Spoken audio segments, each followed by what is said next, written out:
We're broadcasting. Okay. Thank you very much. Time is now 6:33. This is a special meeting of council for our budget. I believe this is our budget work session number 6. I'd like to welcome all of our visitors that are joining us remotely and on the city's social media pages, and our department directors that are here as well, and special guests. Madam Clerk, can you please call the meeting to order and begin with roll call, please? Mayor Gore, Here. Vice Mayor Bennett, Here. Counselor Randolph, Counselor Holloway, Here. Counselor Parton, Counselor Denton, Counselor Pelham. Here. Thank you very much. We do have a quorum because we have Vice Mayor Bennett, Counselor Holloway, Counselor Pelham, and myself here, and that constitutes 4, and that is a quorum, so we can continue with our work session this evening. First item that we have on the work session for this evening is the police department.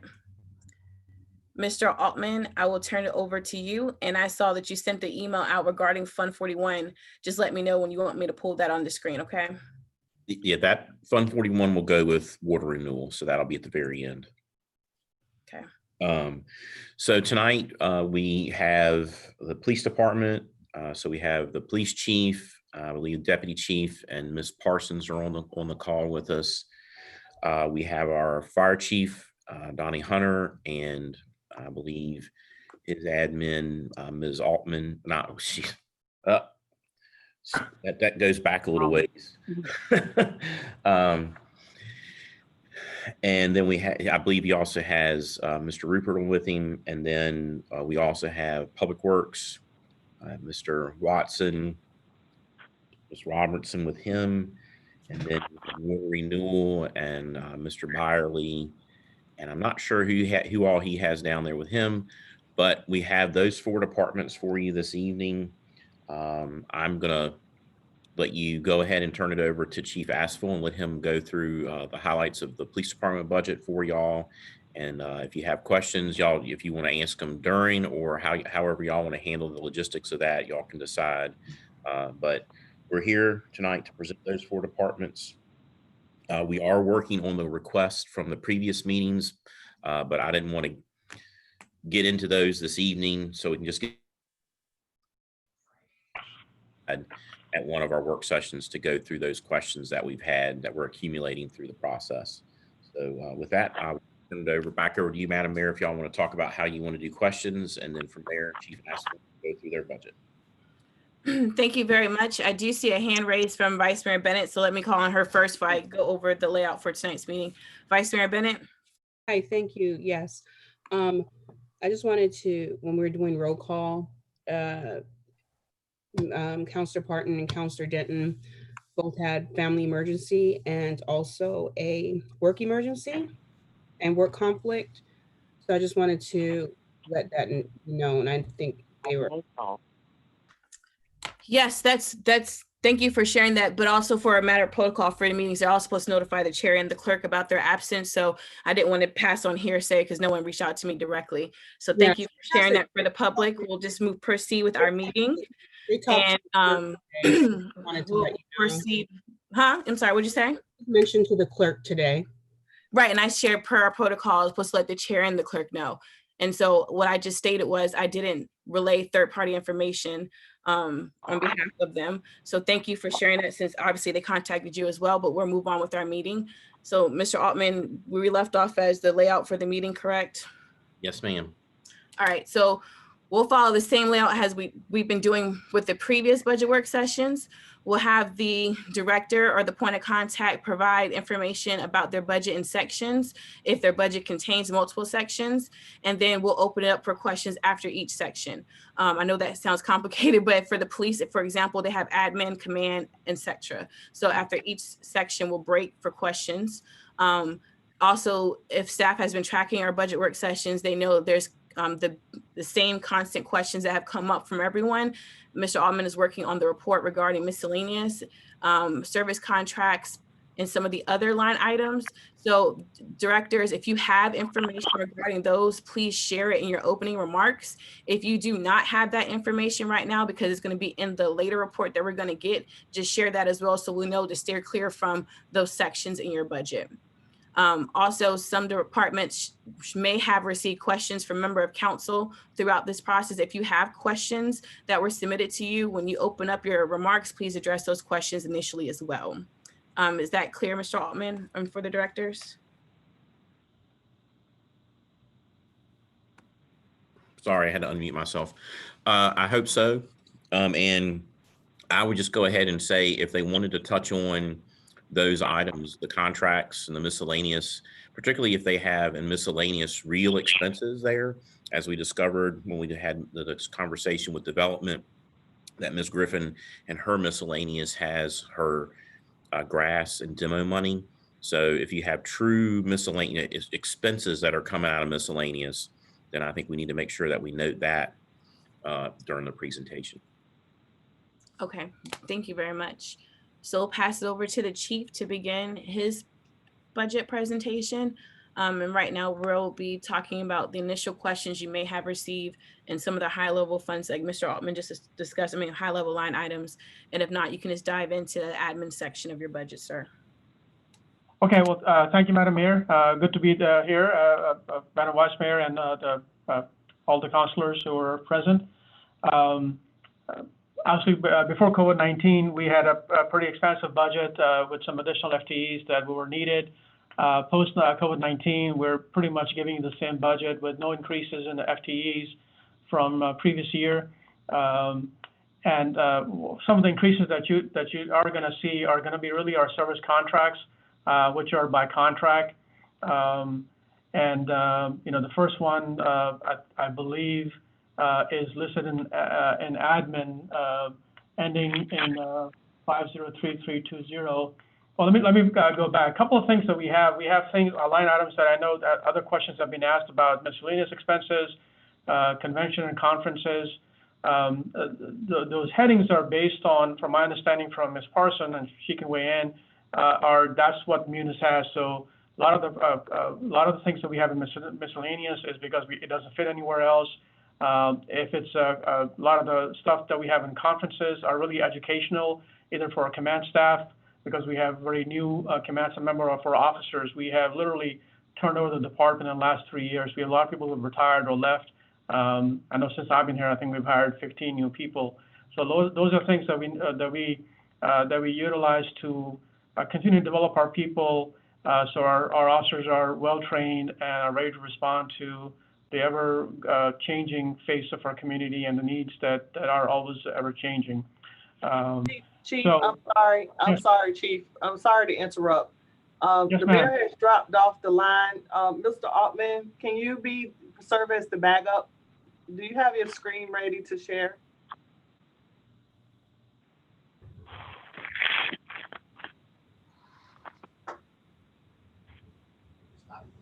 We don't have a quorum if the mayor's off.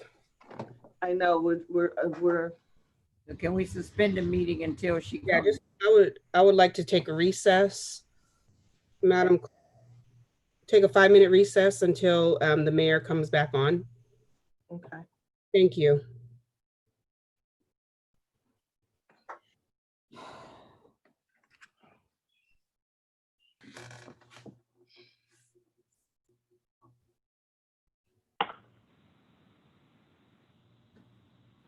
I'll get my stuff ready if that happens again. Yeah.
Hi, Rob.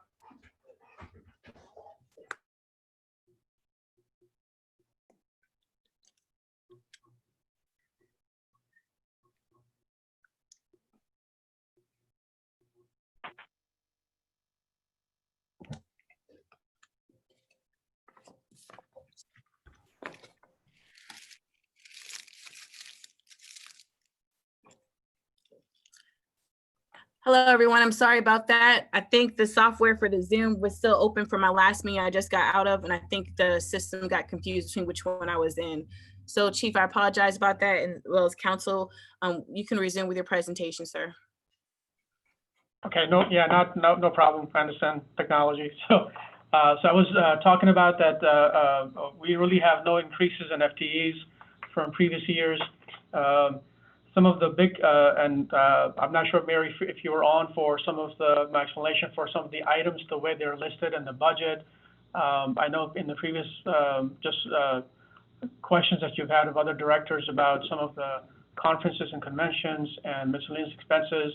A lot of times that we are, my understanding is that from Munis, some of those things are not really conferences and conventions. They are education and training, but that's what fits in Munis, so it shows up as conferences and convention. And then on miscellaneous items, I believe we have one, but that covers our accreditation, which we are about to go through our third cycle, and that means we're going to be hosting assessors who are going to come in, look at our policies, procedures, make sure that we meet all of the standards, extraditions, any kind of recognition that we do, any kind of promotional process we do. And then when we have any retirements, we buy some gifts or really a shadow box that highlights the career. So those are the kind of items that we have in miscellaneous expenses because we can't fit them anywhere else. If you just look at some of the big ticket items in admin, two things pop up. One is listed for $46,000. Another is listed for $53,000. Both of them are contract-based.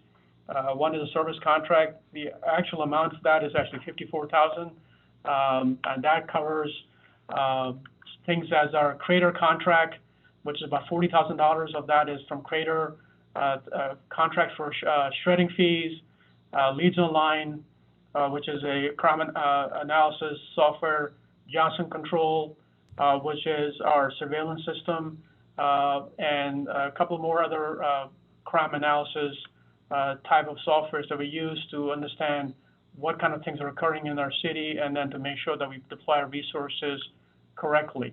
The other big item in the admin side is listed for $53,000.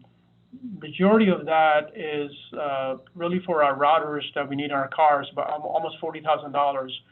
That's to ensure that each officer, when they're on patrol, has a computer system that works so they can get the information in real time.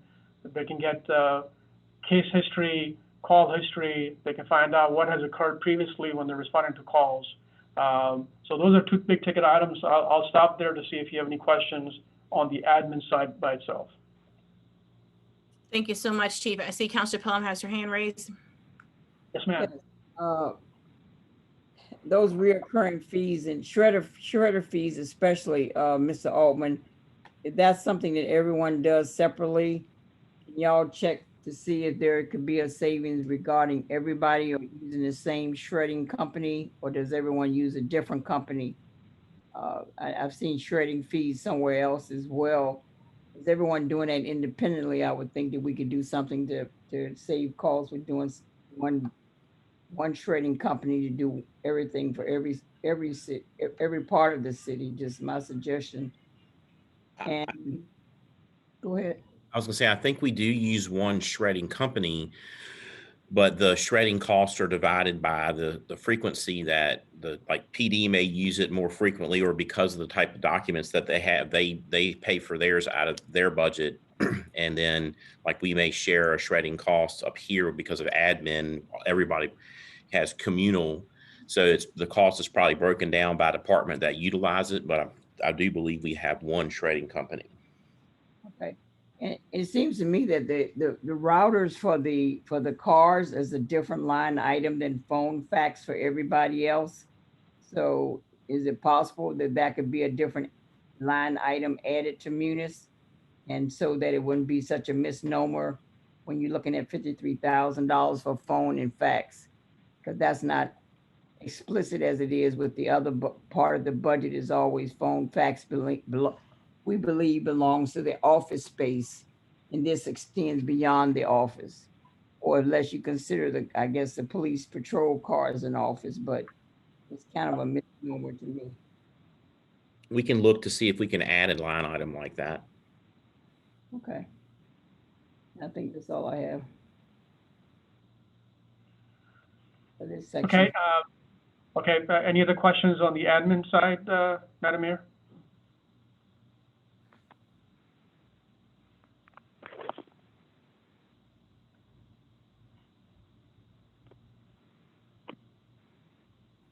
Okay, I'll go to the command section again.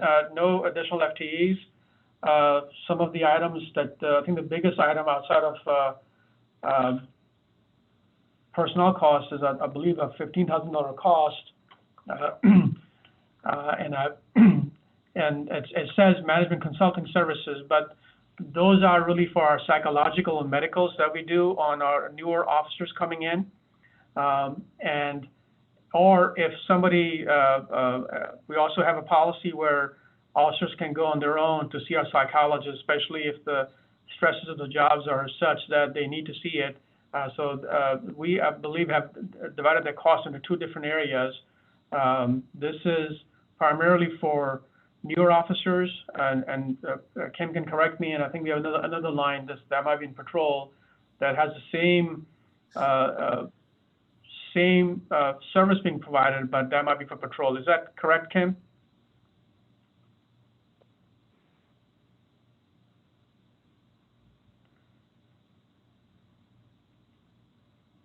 Can you guys hear me? Yes, I can. Okay, all right. So that's the $15,000 cost that's listed as management consulting services, but they're really for medical and psychological. I don't know if you have any other questions related to what's listed in command. Thank you very much. Can you hear me? Yes, ma'am, I can. Okay, I'll ask IT to share the screen with her in case I do drop offline. So that way you guys can keep this image on the screen, but we'll move on to the next section that you're in. Does anyone else have any questions for that section? Just, Councilor Pelham? just remember to remind yourself to connect the consultant and service contract to add to the list that Mr. Altman is keeping for all the departments. And in this section, what do you say the miscellaneous is used for? And also, he has a miscellaneous listing that he's keeping, what y'all use for that. You said it verbally, some of them, but just remember to add officially to the list that he has continually.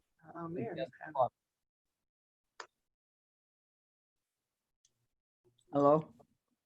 Yes, was that for Mr. Altman or was that for me? I just want you to forget to put it in writing to Mr. Altman. Management fee contracts, vendor contracts, consulting fees, and also miscellaneous. Okay, And so Ms. Pelham, Council Pelham, when we send our budget, all of those things are itemized in the budget that we send over to the, okay, the, we don't see all that. I'm particularly asking for those items, so he can extract it from what you've already sent. That's fine.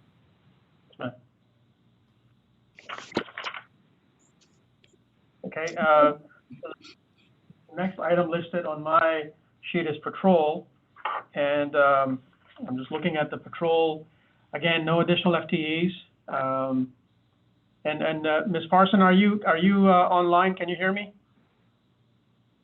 I don't think so. Okay. I believe the biggest item here is going to be vehicle maintenance costs. That's the cost of for maintaining your vehicles because we drive them 24/7 that I can see. And I think everything else here, and then we have uniforms and police supplies, and so every time that we hire a police officer, the cost of equipping that officer is about $7,200, I believe. That all of that comes from that big line item that's about $40,000 and $45,000. It comes from those two lines for any kind of equipment, belts, weapon, arms, shoes. So those are the big ticket items outside of cost for personnel costs. But no additional FTEs, obviously, at this time. Thank you. Does anyone else have anything to ask for the patrol section of the budget? Yeah, Go ahead, Councilor Pelham. yeah. Currently, you budgeted this year $360,000 for overtime, but it looks like you only expended $13,324. Is that going to change, or you didn't have to use the overtime this year, I guess?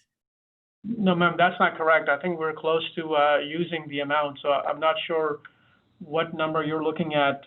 We actually, before COVID-19 hit, because some of the services that were being paid directly to the officers, like doing the service at John Randolph for our CAC, District 19, now that's coming from our budget.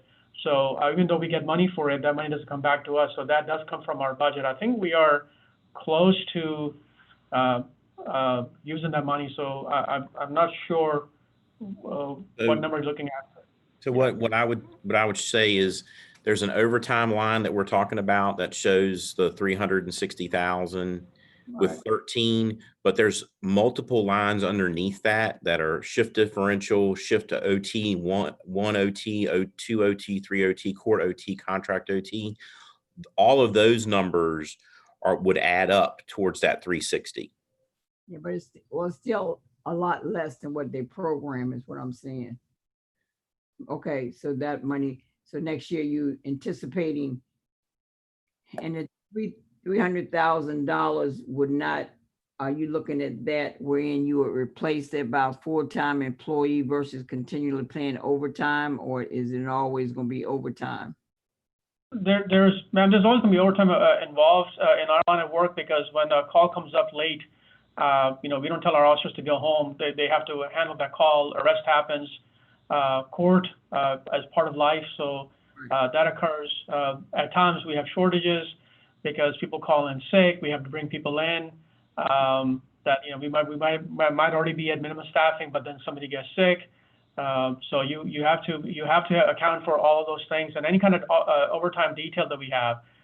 When you have spikes in crimes occur, we only have a certain number of individuals working, and at times we bring people in for overtime to really pay attention to violent crimes when shootings occur in a particular area. So we will do details to address those things. So I think that's just unfortunately cost of business. We try to manage it.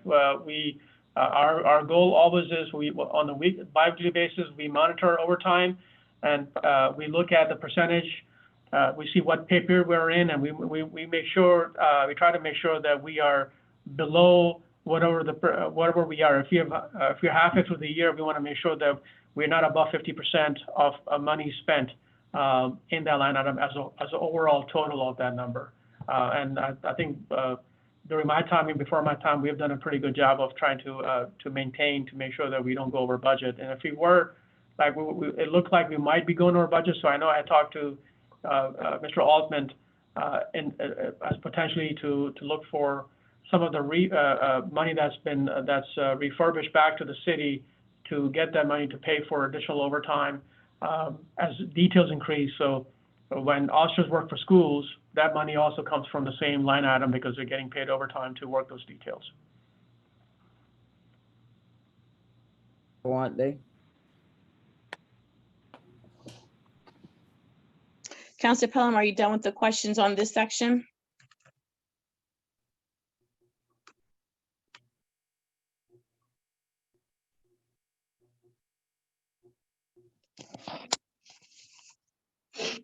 Counselor Pelham, do you have any other questions?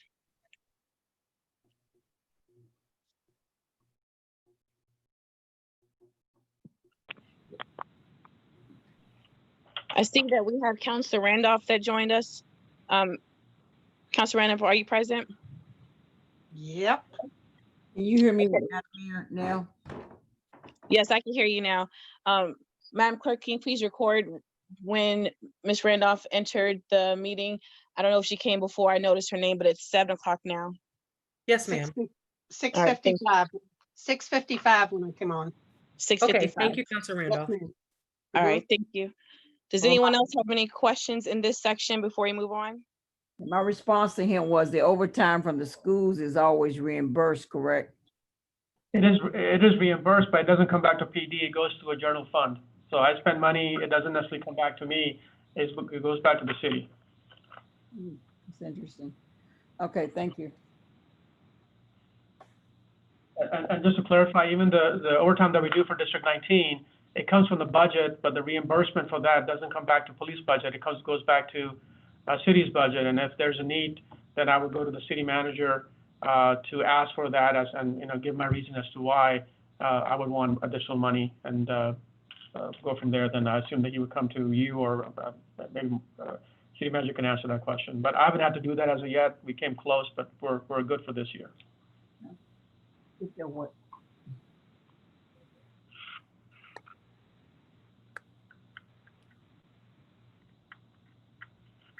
Madam Mayor, I'm just looking at what I have. What do you have next on the list you have? Because my format is a little different than what you're seeing. Yes, sir. Yes, sir. Mr. Altman will have to scroll the screen down. Is it Detective Bureau? That's what I have. Okay.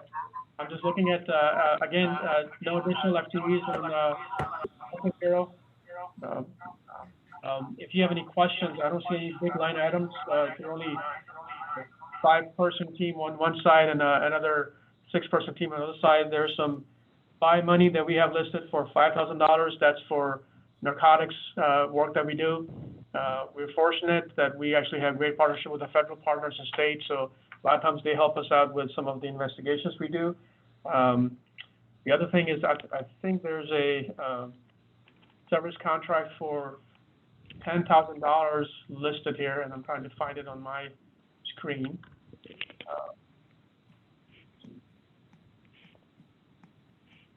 Actually, that's a miscellaneous expense. I'll leave it to you. Do you have any questions here for me, reference anything in the Detective Bureau?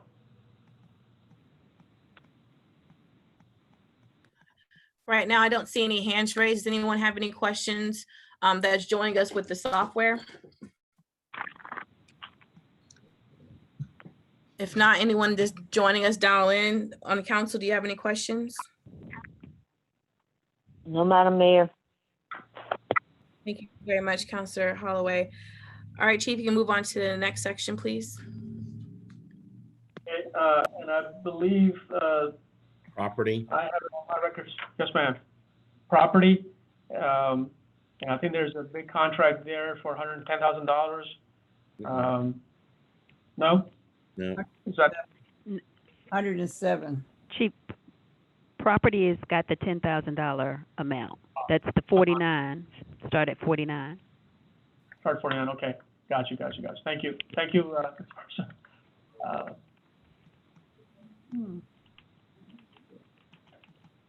Okay, yeah, okay, that's the, that is our file and queue. That's what we use to input information for our supplies and property that we have. So there's a software program that we use to make sure that we track what comes in and what goes out. So that's that cost.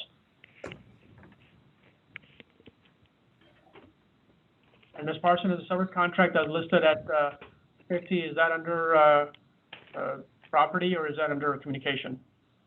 The 110, that under 50, that is actually Central Square. That's all of the CAD, the RMS, the mobile field reporting. It's used by police, fire, and sheriff. We pay the service contract for the all public safety that uses the software. With your hands. You didn't fill out with water and you wring it out with your hand. Yes, it's mopping. That's why you can wash your hands. Did you hear me? Councilor Sorry, what's your Pelham, can you please make sure your line is muted if you're talking in the background, please? I'm sorry, Ms. Parsons, can you continue? That's no problem. I'm sorry I couldn't speak earlier, but Chief, you did a fine job. I was on mute, so Concetta hooked me up, and I'm good now. But the 110 is for, again, software. It's starting at dispatch, records management, mobile field reporting. Okay. So that was a big ticket item, I believe, in the next section, which is our records section. And do you have any, again, no FTE increase, and we're status quo from a people perspective. Any questions that you might have on any items that's listed from expense perspective? Council, I don't see any hands with anyone using the software. If you have a question and you're on remotely, just feel free to jump in. If not, I'll take silence as everyone is fine. The next thing is going to be, I believe, I don't think there's anything in community relations. Next thing is communications, and that's our 911 service. So you will definitely see some big ticket items there. There's a service contract listed, and again, in our pre-COVID-19 budget plan, we were asking for additional FTEs in dispatch because our minimum staffing is our maximum staffing in there, and we definitely, our volume, our communication takes about 95,000 calls per year with just 2 people working, and the standard here is 4 dispatchers working to be able to provide the service that we need, but our dispatchers do a great job of still managing the workload that we have. So the expenses here are really our service contracts with Motorola, contracts, 911 services, and then Verizon phone lines, just to make sure that people, when they need to call us, are able to call us. One thing that you'll be glad to know is that even though state requirement is for us to be Texas 911 ready in September 1st, we are actually ready now, and we're just doing some testing. But that was from a grant that we got. So I don't know if you had any questions in communication, especially on the big ticket items. Thank you very much. I don't see any hands raised in the software. Okay, anyone joining us remotely with a phone? If you don't have anything, I'll just take silence as you're fine. Okay. Okay. See, then we have animal control. Again, no FTEs there. There's just a cost of there's a lot of different service contracts in the water sewer because they have a different building. So we put their expenses separately so we can track them. There are no big ticket items, but there are a lot of different ticket items there. So I don't know if there are any questions. They range from cleaning supplies, animal vet bills when we take animals and we have to take them to vet, food, the supplies, testing, water sewer for that building. So a lot of those expenses are listed in this particular section. Thank you. I see Councilor Pelham.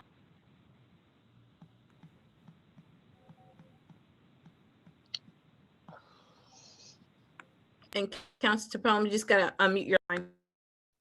Yeah, Mr. Altman, on the janitorial area of that animal control, is that the same contractor getting the same money for the overall system, or do they employ a different contractor for their janitorial service?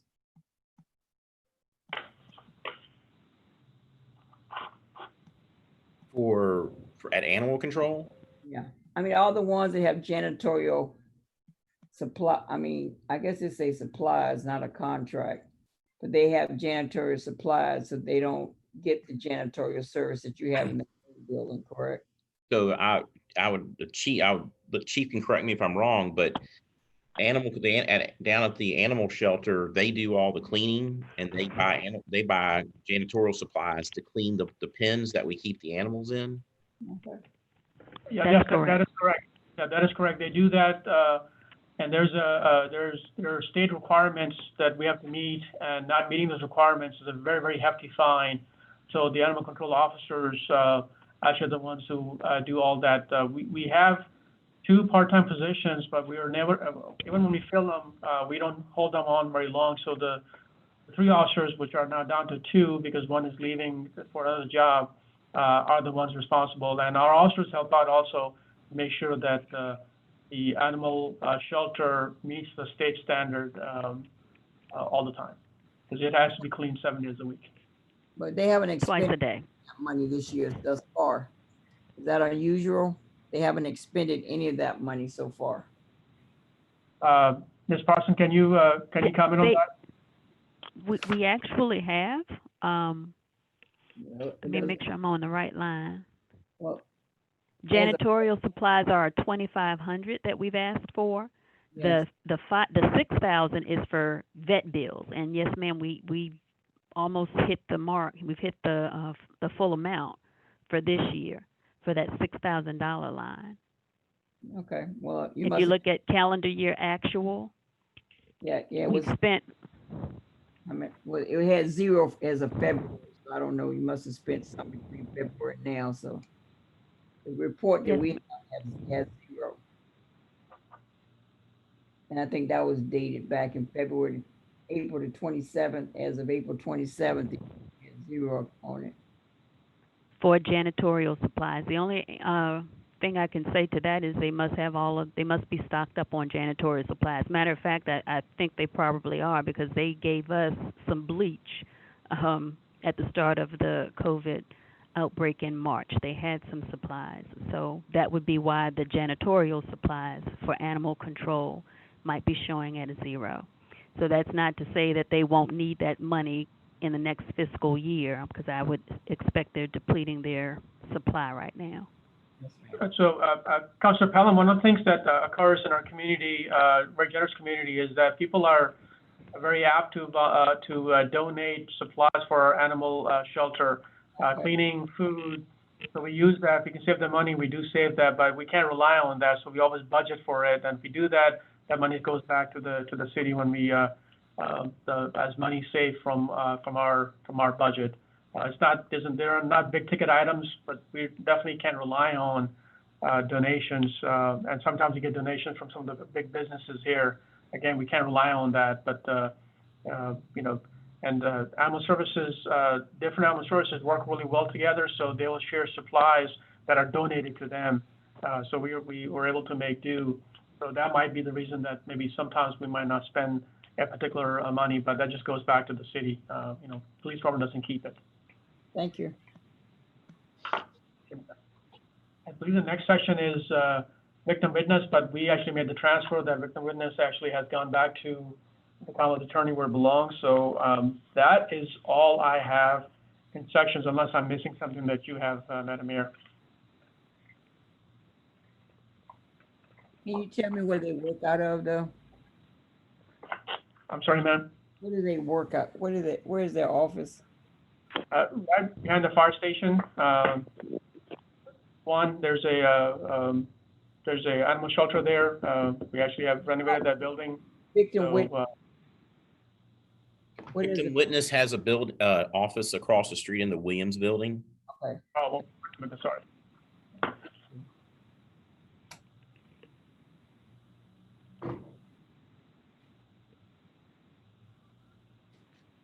Well, that, I believe, concludes my presentation. I'm here to answer any other additional questions that you guys might have.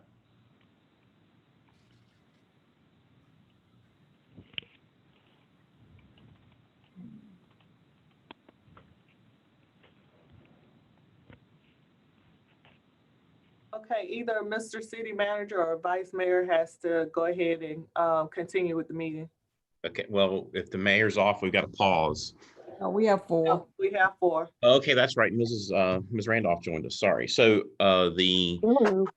fire budget is up next. We have Chief Hunter. And so with that, I will let him start walking through his budget. Just to point out for everybody, again, no one got any positions in the current proposed budget.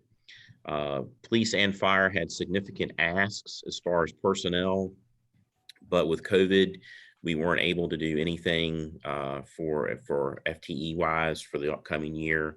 And we hope that as things get better and we get out of it, we'll be able to look to address the staffing needs at both police and fire. With that, I'll turn it over to Chief Hunter.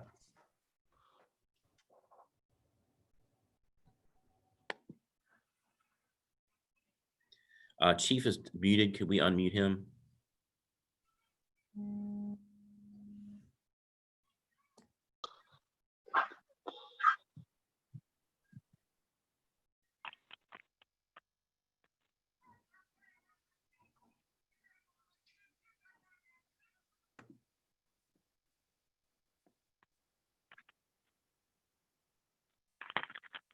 You there, Chief?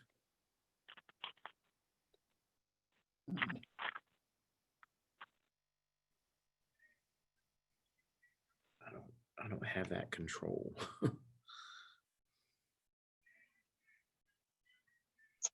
Lord.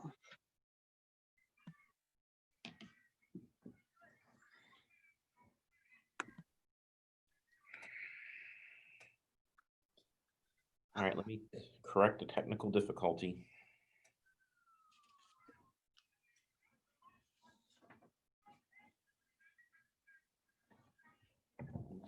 Chief, I can't. Is the next person ready? Okay. Oh, we did. Okay. He's back. I see no, his phone dropped offline. Okay. All right, the chief has dropped off, so we're waiting for him to come back on. He's dialing in now.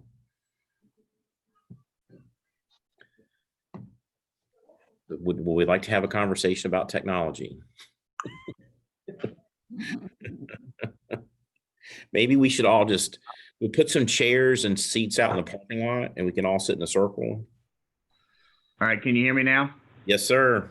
Welcome back. Okay, good. Somehow, I guess when we stayed on mute so long, when we went to the phone, it was gone. But anyway, good evening, Madam Mayor, Madam Vice Mayor, Council. We got our fire department budget. Similar to there, we have a fire budget, an EMS budget, and emergency management budget. I do have Miss Maisie here with me, who does my budget, my executive assistant, and then Ben Rupert will be here when we get to the emergency management. I'm going to let him speak on his part. Some of the things we talked about in the other things were under fire is one of our line items is service contracts. Under that is our AT&T bill, which is our connections to our mobile data terminals, our computers in the units that we get dispatched with.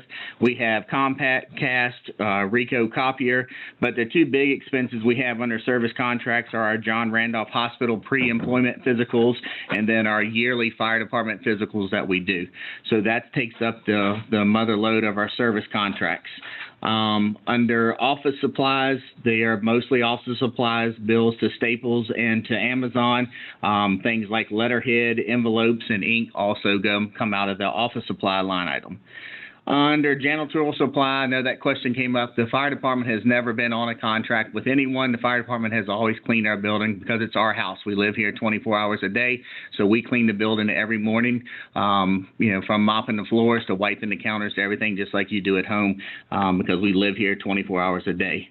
Then the other thing that I know has been discussed is miscellaneous expenses. We do have a miscellaneous expense under fire, and those were put into place. The two things we use out of there are the service awards for the years of service that they get, employees get for 5, 10, 15 years of service and so on. And then last year we asked for the increase because for the first time in probably 10 to 12 years, we did an awards banquet to honor our firefighter of the year, EMS provider of the year, officer of the year, special calls, things of that nature. So we're trying to keep that going as a morale booster and things just to keep our employees and thank them for the hard work that they do. Those were the main lines in the fire budget that I think you may have questions with. I'm open to any other questions to answer.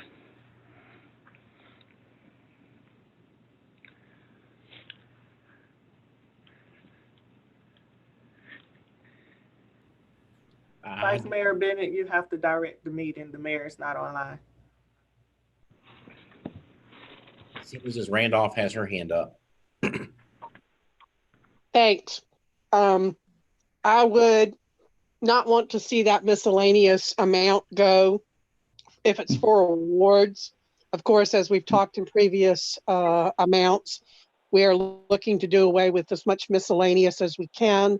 But I know that there's going to be some like Miss Griffin's demolition out of her miscellaneous that we won't want to get rid of. And this is another one that I think that hopefully all of council will agree on that probably needs to stay and allow the fire department to recognize their officers once a year. I'd ask though, again, as council, I think agrees upon, I don't want to speak for council, but I think all of us want to make sure that those miscellaneous items come out and within the next budget session, we get those set up on their own line items that describe what they are. So we don't have to keep having this miscellaneous issue, but thank you. Thank you very much, Councilor Randolph. Everyone, I'm joined now by my phone, so I won't have these issues, and I will drop off my laptop to get this service update. So I apologize about that again. And I think some other people had dropped off when I did. Is everyone back on the line now? Ms. Bennett is not on the line at the moment, but I think you have a quorum. All right, well, I'm on my phone, so it should be good to go. And Madam Clerk, can you just annotate the time is 7:20 when I got back on. And so I'm checking the participant hand raised. I don't have any other hands raised. Was there anyone else that had a question for this section of the budget?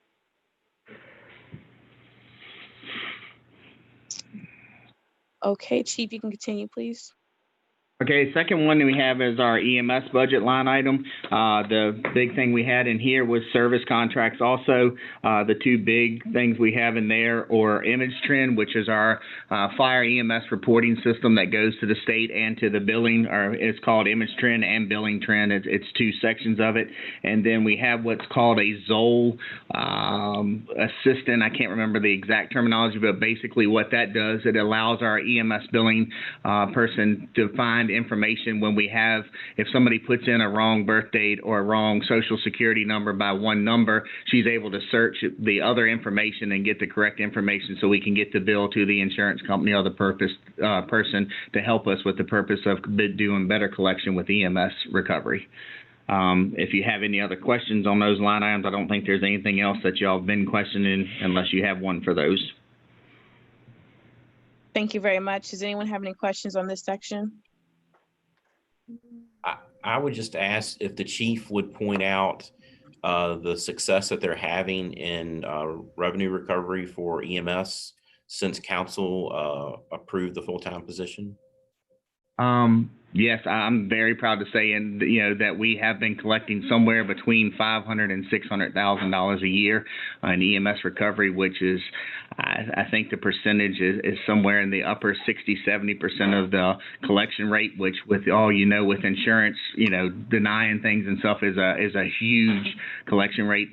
She does a fantastic job at collecting that information and working to get that back in, and that money does go back into the general fund for other things to be used. So.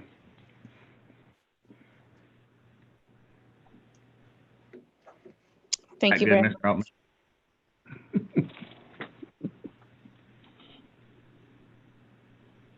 And clap for that. I don't know if Mayor, can you see hand raised? No. Ms. Yeah, I Pell- can see the hands raised. I know. Okay. He was waiting to ask if that was good enough. And Oh yeah, absolutely. Absolutely good enough. okay. Counselor Palm? Yes. In your miscellaneous costs at the bottom in EMS, is that for banquet so also? I don't think I have one on EMS. That's actually emergency services. Oh, That's okay. emergency service. That's the next line. We'll get to that one when we get to emergency services. EMS is the one above it, ma'am. Thank you. Okay. I don't see any other hands raised. Those joining by phone, if you have any questions, please go ahead. And if not, I'll take silence as you're fine. Okay, Chief, you can go to the next section, please. All right, well, I'm going to turn it over to Ben Rupert, my emergency management hot off the COVID press, to talk about his budget because he knows it better than I ever will. So here he is. So under the service contracts, that goes to, it pays for our Code Red contract for both the emergency calls as well as the weather warning. Both of those, they come under one contract with Code Red, which is the biggest line in there. We also, out of that, we also pay for our communication services for the command bus and the EOC. So that's phone services, internet connections, things like that for both the EOC and the mobile command bus. We also pay for our weather monitoring software out of there. So that allows us to keep up to date with all the current weather stuff, as well as it allows us to do individualized notifications if we want, based on some of our special events that we have. We can set up notifications for event staff for severe weather, especially when those events are outside. It also pays for our, we do have one satellite phone that we maintain as a backup communication means as well. And that's everything that's in the service contracts line. Down under miscellaneous, that miscellaneous line actually, prior to Munis, was emergency management program. That was the name of that line. And then when everything got moved over to Munis, it got labeled miscellaneous for whatever reason. So that covers all of the emergency program and initiatives. So that pays for our annual exercises with the hospital and with industry. It also pays for EOC equipment and supplies and repairs, as well as command bus supplies. It also pays for public education materials, and basically anything emergency management. Basically, that's the only line there for all of the emergency management program stuff. And that's pretty much everything that I think you may have a question about. If there's anything else you have a question about, I will just mention that the line that you see, all the FSH 01, 02, 03, 04, all those you see on the left-hand side there, 7,000, 40,000, 11,000, all those are state Homeland Security grants that we apply for and have received over the years. So those aren't actual budget items, but I mean, they're budgeted obviously, but it's 100% grant. It's gone now, though, isn't it? Yeah. That is correct. Yeah, most of the grants that we get, we do get a grant that supports the full-time salary every year. That's a reoccurring grant every year that we have to apply for and meet certain requirements to meet. But most of the state Homeland Security projects we have to apply for on an annual basis, and they're project specific. So it's to purchase a certain amount of equipment or to do certain training. And once that project is over with and we submit all their reimbursement grants. So all that's submitted through the state, and then we get reimbursed for those, and then they close out.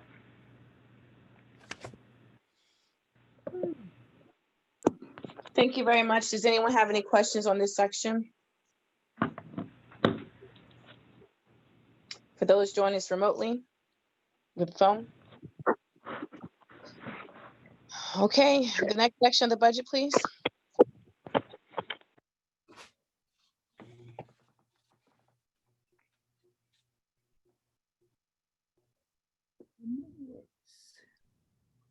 Just the grant section, Chief Hunter. Sorry, I didn't see. This is aid to locality grants. This is the grant we get every year for doing reporting and all that, and that's the money we have to put in. So I guess it's just under additional machinery. It's a total grant. I don't know why the titles are made for additional machinery. It's a grant that we get. It's called aid to locality. We get about 60 to 70,000 through there. I think it was just when they switched over to Munis, they changed it to whatever group they had. And that's something we get every year for doing reporting to the state on fire and mostly fire, and then we can buy fire related stuff with that equipment. I'm sorry, I forgot that one was there.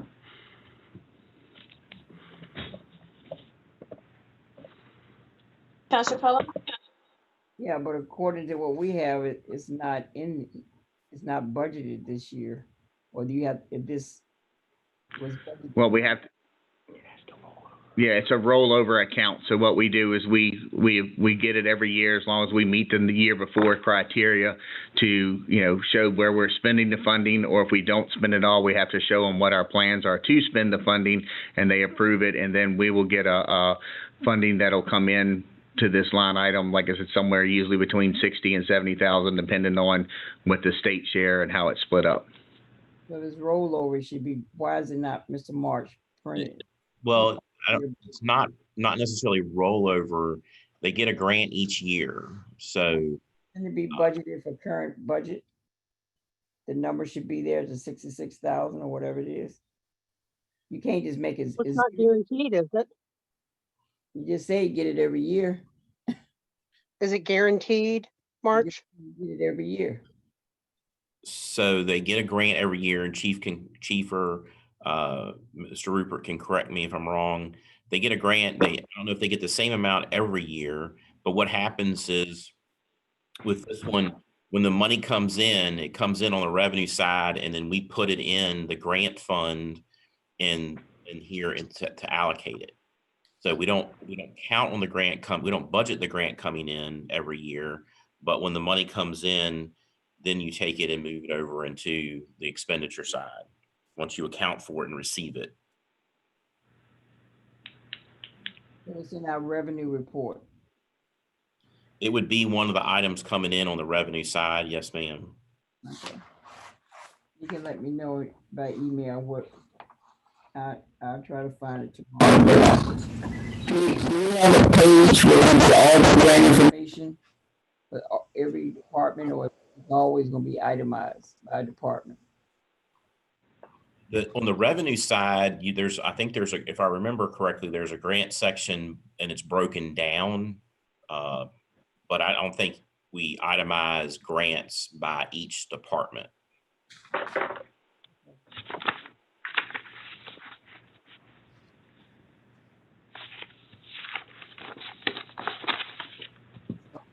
Councilor Plum, this completes your questions.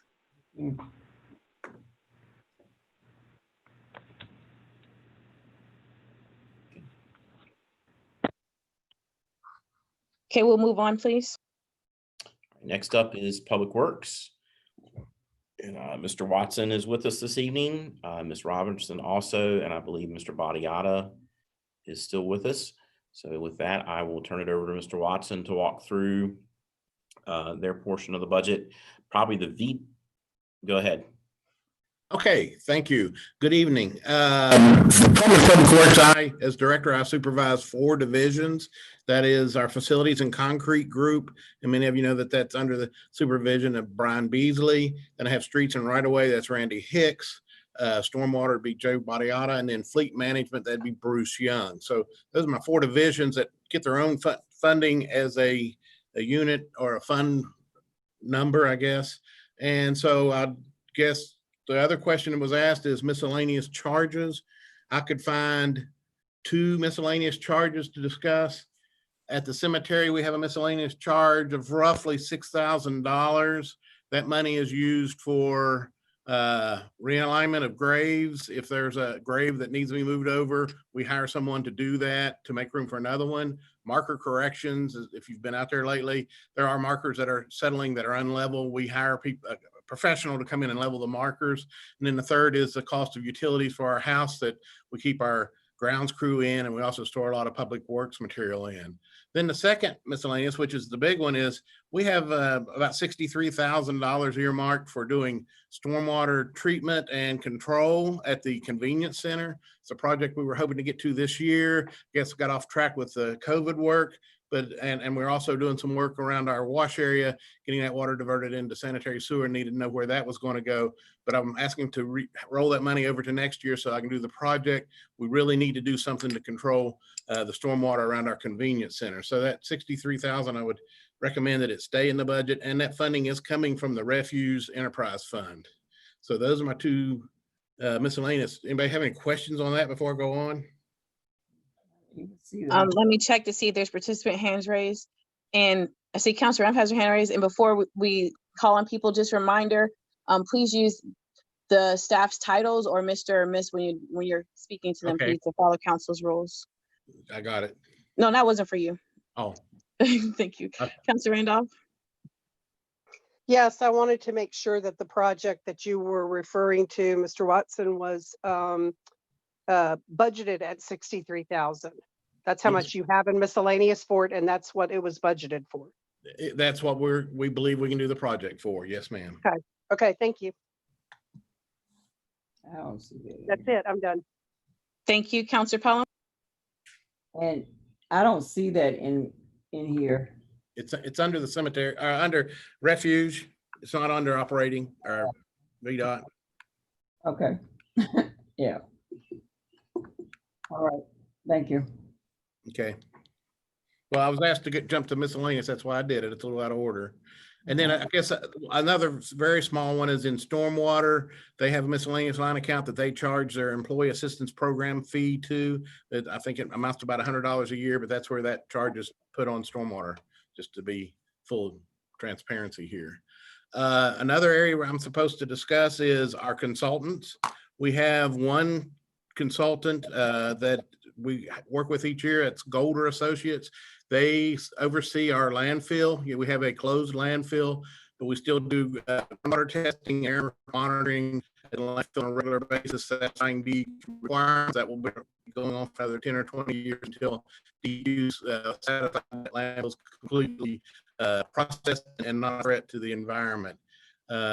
Most of that money is going to this monitoring and reporting. We did spend a little more money this year doing some assessments of possible sites for, we have a borrow pit out there that we want to try to clean up or close up whatever our options are. We're looking at options for that.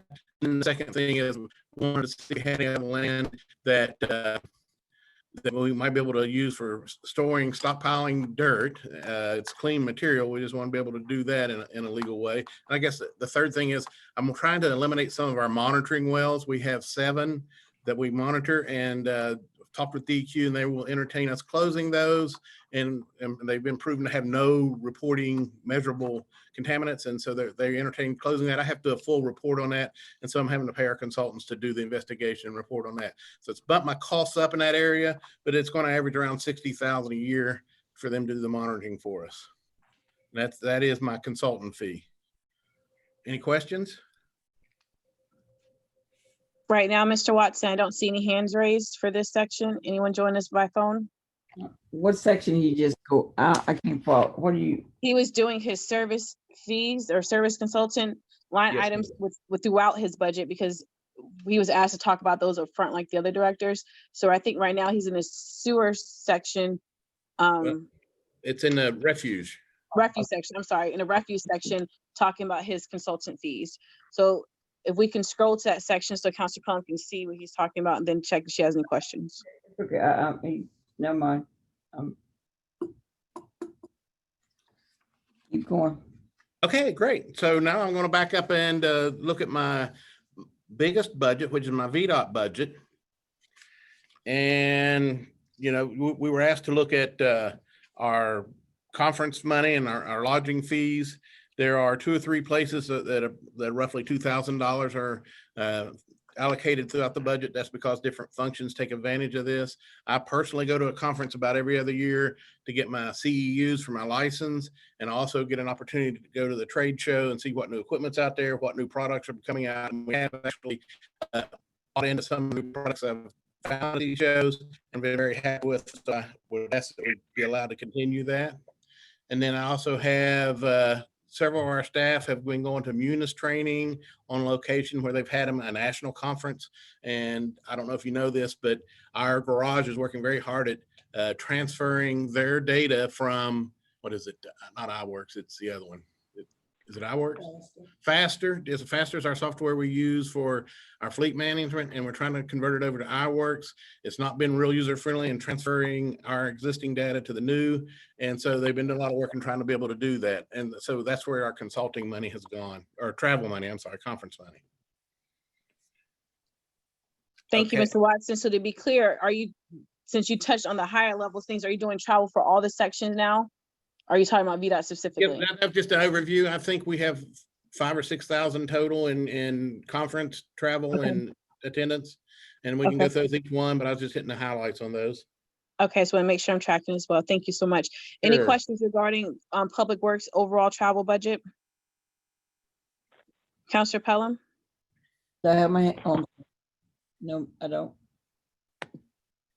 Okay. Mr. Watson, do you have any other high level areas that you're going to go over right now? Well, I certainly can. We have some big ticket items, and that's why I've asked Monique to come. If you would like, we can go into some of our service contracts. As far as service contracts are, for example, under VDOT is for tree cutting, traffic lights, and mowing. It's all rolled up, and then we spend about 240,000 a year in that.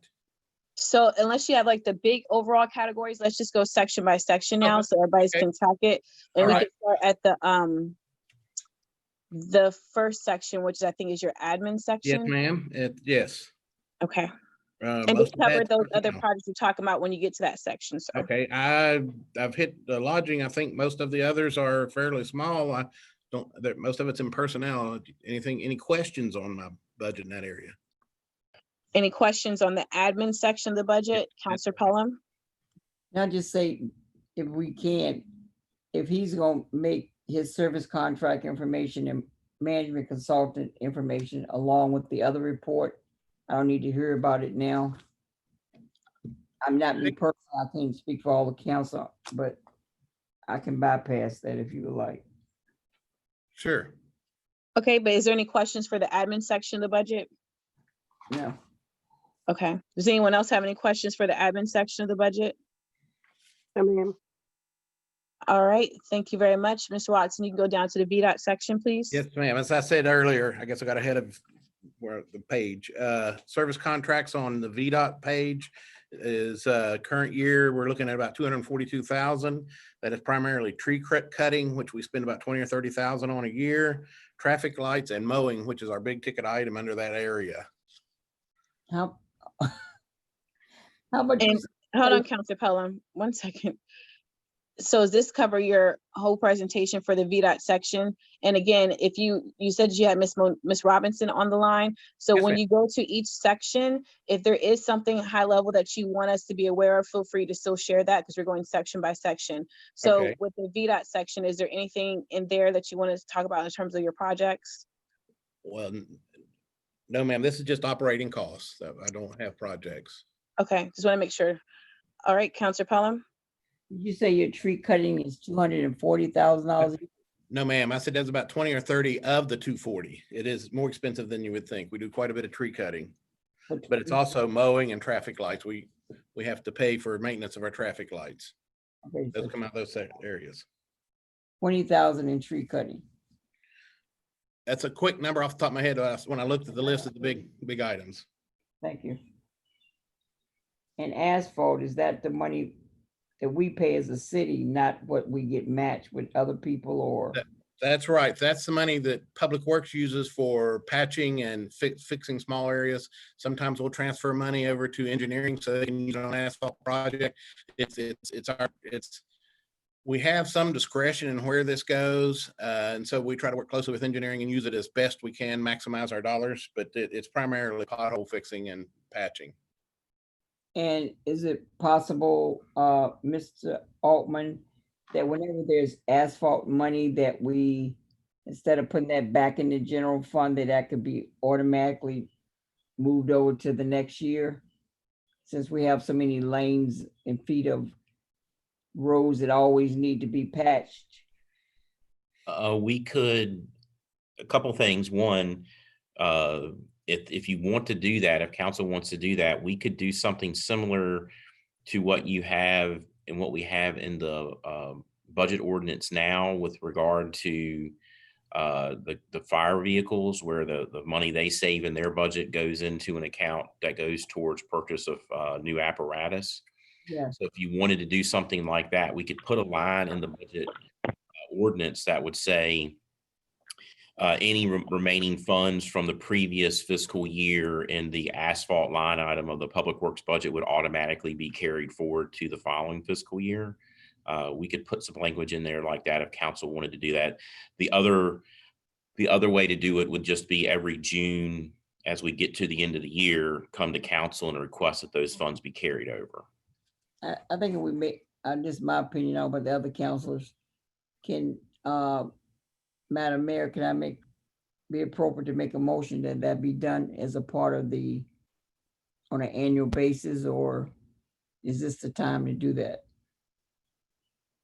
I don't think it's a proper time to do that, but since this is a special meeting, you can actually take action at any time because it is a special meeting. Even though it's a work sessions are special meetings. But I think the best approach to do that would be to get with Ms. Robinson to get a language on the agenda, so that way we can vote on something official and it's clear. We can make a note that's your intention. We can make sure she gets with you to start working on that for the next agenda. Can Mr. Altman just speak with her? I mean, Absolutely. Yes, ma'am. I appreciate that. I think that would be more appropriate. Let them work it out with the verbiage and bring it back to us if we can. Yeah, I agree, Ms. Pelham. I think that's a good idea. I would go for that for sure. Just instead of coming back to us, that asphalt is always needed for patching and repairing. Just let it add to their next budget the following year. And we just need to make sure we vote on that when we vote on the budget, so that, you know, it doesn't get lost in the shuffle and we forget. Yep, absolutely. Thank you. Thank you. Any other questions for this section?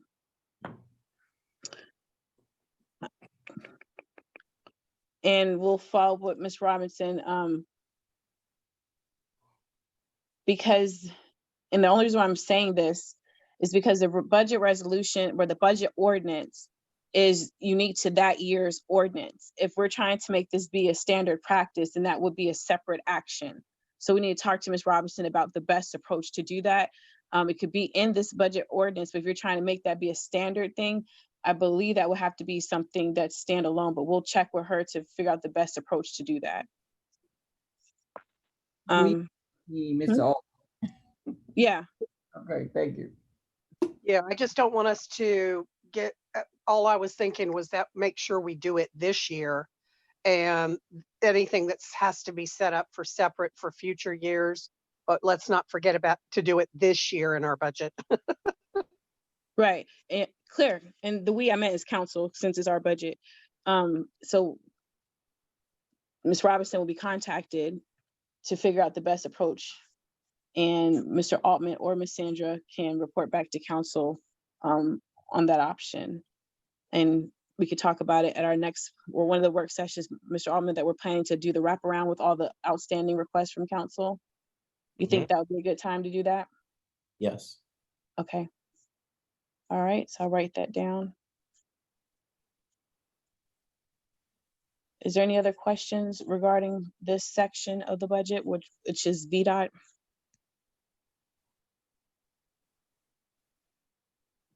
Okay, you can go ahead, Mr. Watson. Right. First, I'd like to say thank you. I think that would be wonderful for our paving program, just because we're not focusing so much on spending every dollar this year, spend it wisely as we get to July. So thank you. I hope you're able to do that. Next area is the garage or maintenance. And they have a service contract and for gases and Safety Clean, who helps them do chemical type cleaning in the garage. And they also have a copier and their water bottle in that budget. So it's a small budget, but that's what they use it for, primarily for the gases. They do cutting torches and that type of activity, need the gases for that. Let's see. Most of that, rest of that is personnel. Monique, is there something else that you think should be mentioned? Okay, that's all we have. And just so everyone knows, we'll do engineering on a separate night. Okay. Thank you. Is there any questions regarding this section of the budget? Okay, you can move on, Mr. Watson. Well, thank you very much. I think the next item would be past engineering would be B&G City Building. And I've heard several questions. I've listened to most of the presentations about charges for electric and those type of things. Even within our organization where we pay for the lion's share of the building's electric charges, we break the buildings out into separate building charges. So you'll see in the courts building, they have their charge. Each separate building has its own. Now it gets kind of crazy with Public Works and the City Hall because we have multiple meters and that type of thing. That's one of the reasons Monique's here. But that's kind of what's going on with the electric. With our service contracts under city buildings, we spent over 100,000. Well, as you can see now, it's up to 195,000. Let me go down the list of things that pays for. We do an annual sprinkler inspection, fire alarm, fire extinguisher checks, inspects backflow preventers. We get cleaning supplies, elevator inspections, janitorial services come from that, and mechanical repairs. When an air conditioning goes out, like when we had the fire and we paid for that out of our budget, even if we get an insurance reimbursement, it doesn't come back to us. So those kind of things hit our line item pretty hard, and it's an expensive item. I'd be glad to try to answer any questions you have on service contracts. Okay. Okay, once Councilor Pelham. Yeah, so the service contract, the one with 71,000, that covers all of the buildings or just for BG courts? No, we're just looking at it should be B&G city buildings. Courts is after that. Which buildings is city buildings? Is that City Hall and what else? I believe it's just City Hall. Public Works has its own line item, and I'm believing that the police station is in that. Oh, okay, city buildings. Okay, I'm sorry. I see. Now, that's why the big bump this year is the police station. Oh. Okay. Okay. That's the overall janitorial contract, right? Yeah, janitorial's included in that. Yes, ma'am.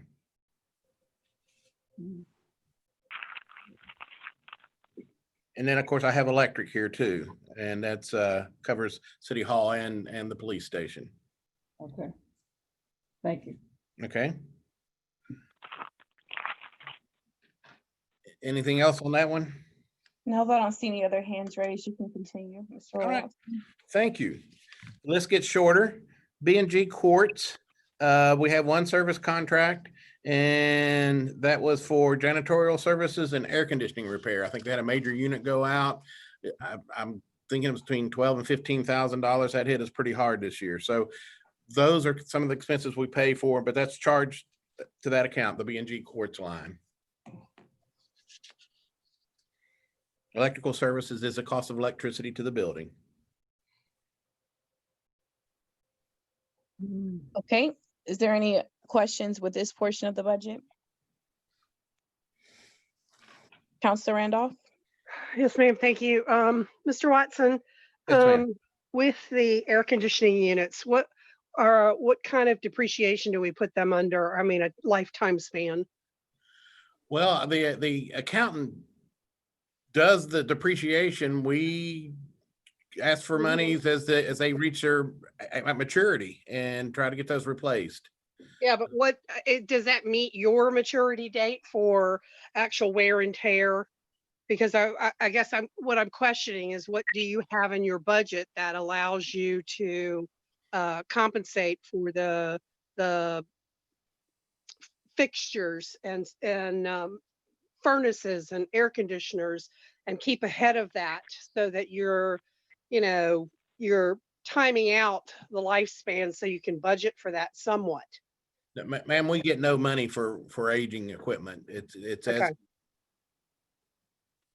Well, I guess I'm not asking whether you get money for aging equipment. I'm like, how are you aging out the equipment to try and know when your lifespan of some of this equipment is likely to, we just don't do that at all. And you just do it as it fails. well, no, That's it. we do ask for funding for equipment as it's starting to age. For example, one of our challenges is at social services. They've been battling humidity and we have some air conditioning issues over there, and we'd like to improve those. Those are funding requests that we make, and they're not funded. So we alert the organization of the challenges, but until they're gone, we usually don't see money. We fund, those are items that have been requested on the capital side. Right. I understand. Yeah. And so, we don't, I mean, I guess what I've been talking about since we came on was like a 5-year plan, capital plan. And we have yet to do that I remember. And certainly, I know that with structures, that's an even bigger cost. And we certainly have to look at that 5-year plan. Would we include equipment in that? I'm not familiar with how the city would handle furnaces and things of that nature under this, lifespan, and being able to predict that, okay, by this time, we're going to need money for, this lot of air conditioners or this furnace or whatever. We just don't do that at all, Mr. Altman? At this point, we don't have a equipment replacement schedule for, like, say, HVAC or heating units. Yeah. So we're still kind of dealing with them as we have a problem. Either they're repaired or they're replaced as that comes about. But as we get more into getting everything straight on the CAFR side and knowing what we have, then we'll start looking at how we can do equipment replacement schedules. The other thing I would like to do, which takes a little bit of a similar effort, which is looking at age and lifespan of equipment, would also be vehicle replacement scheduling. Yeah. I mean, we talked when we under IT, and I'm sorry, I don't mean to take this long, and I'll wrap it up quickly, but under IT, we've come up with a replacement schedule for those leased computers, and we change them out because computers age so quickly. But it seems to me that we should have equipment replacement schedules as well. We don't want to always be behind the 8 ball and only, replacing them as they fall apart and quit. So just wondered. And so once the CAFRs is done, that'll be something that we'll have to look at getting done. Okay, I understand. Thank you. I'm through, Madam Mayor.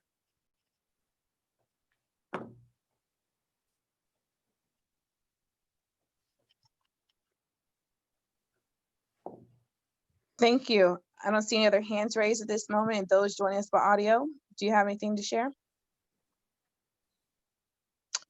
Okay, if not, we will continue. Okay, thank you. B&G Library, I think there's only one. Obviously, we have a fairly high electric services charge, but that's cost of electric to the building. And then we have a services contract, which is for our fire protection. That's the sprinkler assessments and fire extinguisher checks and those type of things. So that's about the significance of the library, unless there's any questions.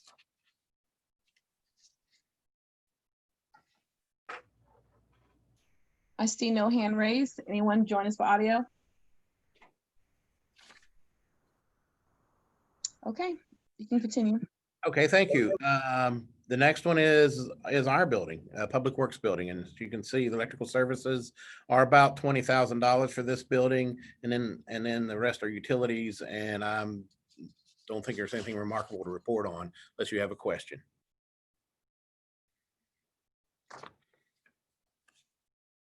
Okay, Again, I see no hands raised. You can continue. thank you.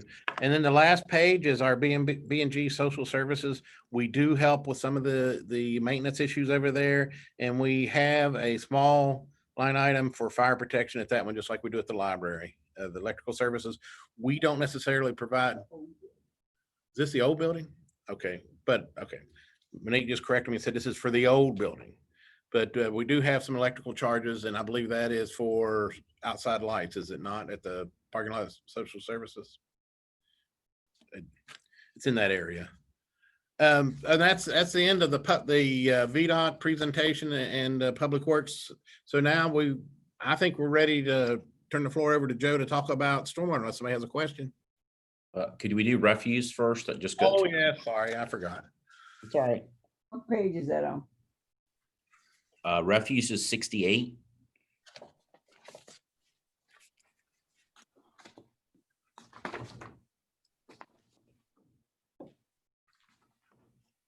Okay. Ready for me to talk about the refuge? Yes, sir. You can begin. Okay, as I mentioned at the start of my presentation, you'll see halfway down the page, management consultant, that is Golder. Those are the people who help us keep our landfill in check. And the landfill is doing well, by the way. It's aging appropriately, and there are no real issues at DEQ with the performance of the aging process. Then the next big line item is the services contract. That's for trash collection and billing. Those two, and also CVWMA. We pay CVWMA to pay CFS, the trash collector. So the money passes through them and they send it on to the trash company. They also provide our phone bank that answers calls and complaints. And then Data Integrators has their billing charges for processing our bills that we have to pay each month for their charges. So those are our big ones. And I just discussed miscellaneous expense, which is a stormwater improvement.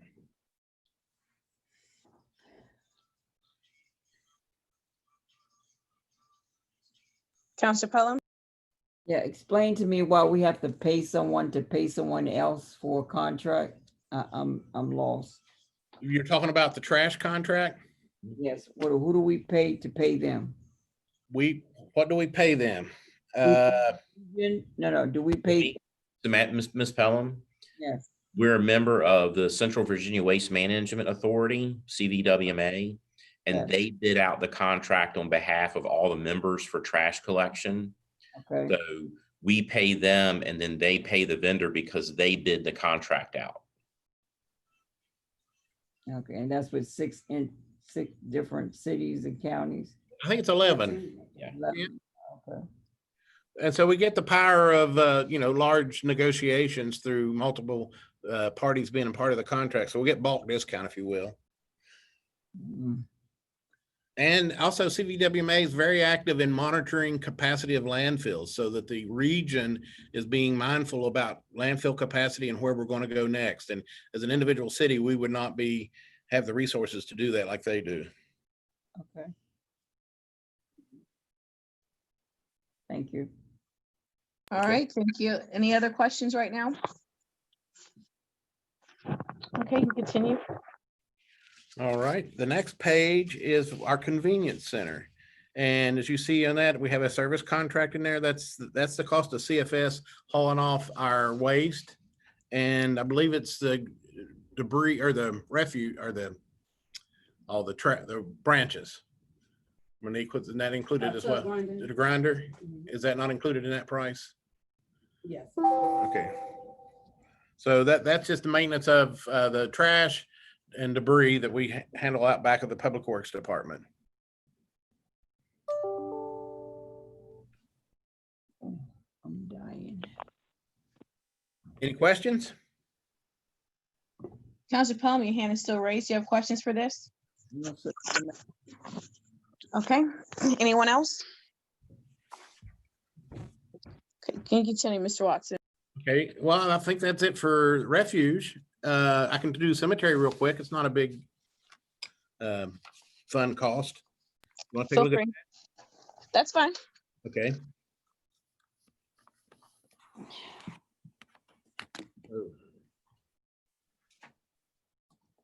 Can you find the cemetery? Cemeteries, actually, we don't have that one. Oh. That's actually the very first budget line item budget in our budget books. But I forgot to grab that one this evening. We can, if you get off of this share screen, if you go to the city's website and just type in budget, that's how I pull up the document. And on the website, it has the full expenditure side. So it takes about 2 minutes to pull it up if you want to do that. Can I talk about this budget while you do that? Yeah. We have about 6 line items in this budget. The first one's service contract, and that's mowing in the cemetery.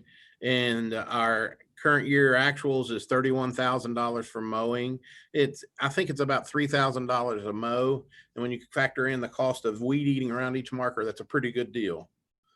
And then of course I have miscellaneous expenses, which would be, I believe, water and sewer at the cemetery. We have a water fountain for washing or something. Utilities. A drinking water fountain? Well, no, ma'am, it's for washing. And Monique pointed out we have electric there too. To energize the building, to cool it in the summer and keep the lights on. But we use that building, the garage, if you will, in the cemetery. It's mostly for bulky storage. Why don't you name it electrical like you do everything else? Water and electrical services instead of miscellaneous. We can. We'll have to work with finance. We'll do that. In the morning, is that one contract? Or Yes, same ma'am, it's the same. contractor? We do all of our mowing. It's one contractor that does all the mowing? Yeah, but each area is broken down, so we have a rate for each area that they mow. Is it one contractor or multiple contracts? It's one contractor, and we just bid it. We're going to get a new one. So it's competitively bid. We had, I think, 6 or 7 bidders. Okay.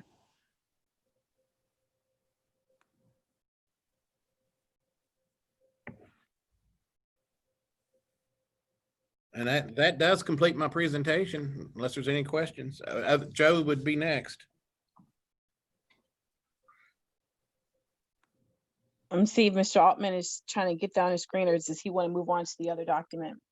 That's up to y'all. I'm trying, but if y'all want to go ahead and move on, that's fine. That's fine with me. Does anyone have any objections to that? There it Not, is. we can move on to the next section. Okay.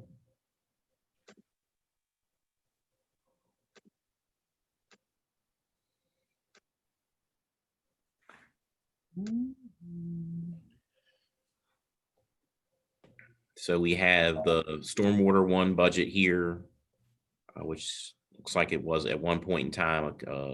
It's not anything funded this year or in previous years, but 102,000 at one point.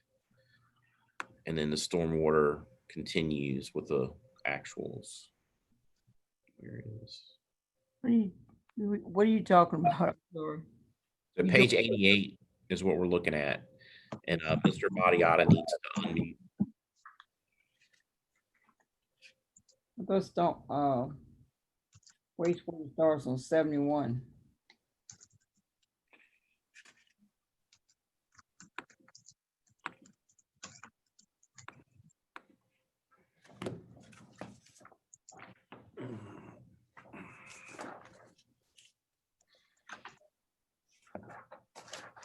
Well, we're staying with everything that's in Public Works right now. So we're jumping to stormwater, and then we'll come back to, even though I didn't want to break them apart like that. So just do all the stormwater now, which starts on 88, and then we'll come back to wastewater when they're completed. Okay. And Mr. Mariotta seems to still be muted.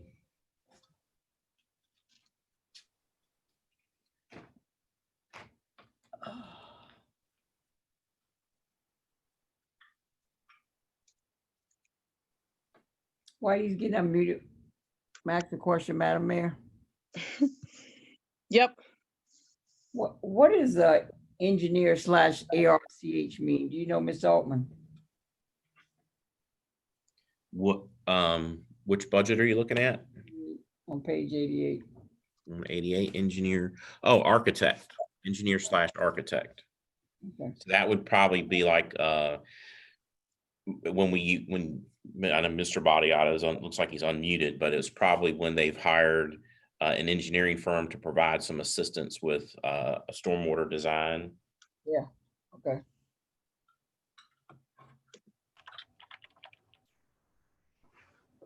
I believe I'm unmuted. So good evening, Madam Mayor, Vice Mayor, and Council. I'll be glad to go through this budget in however much detail you'd like. I haven't gotten specific questions, so if you have any, we can start with questions, or I can jump right in. Thank you so much. You can jump right in and then we'll pause for questions, sir. Okay. The service contract that was shown previously actually got moved into the budget. And it's the object code. It's pretty far down in the list. 503320. It's $100,000, and that's the data integrators billing service.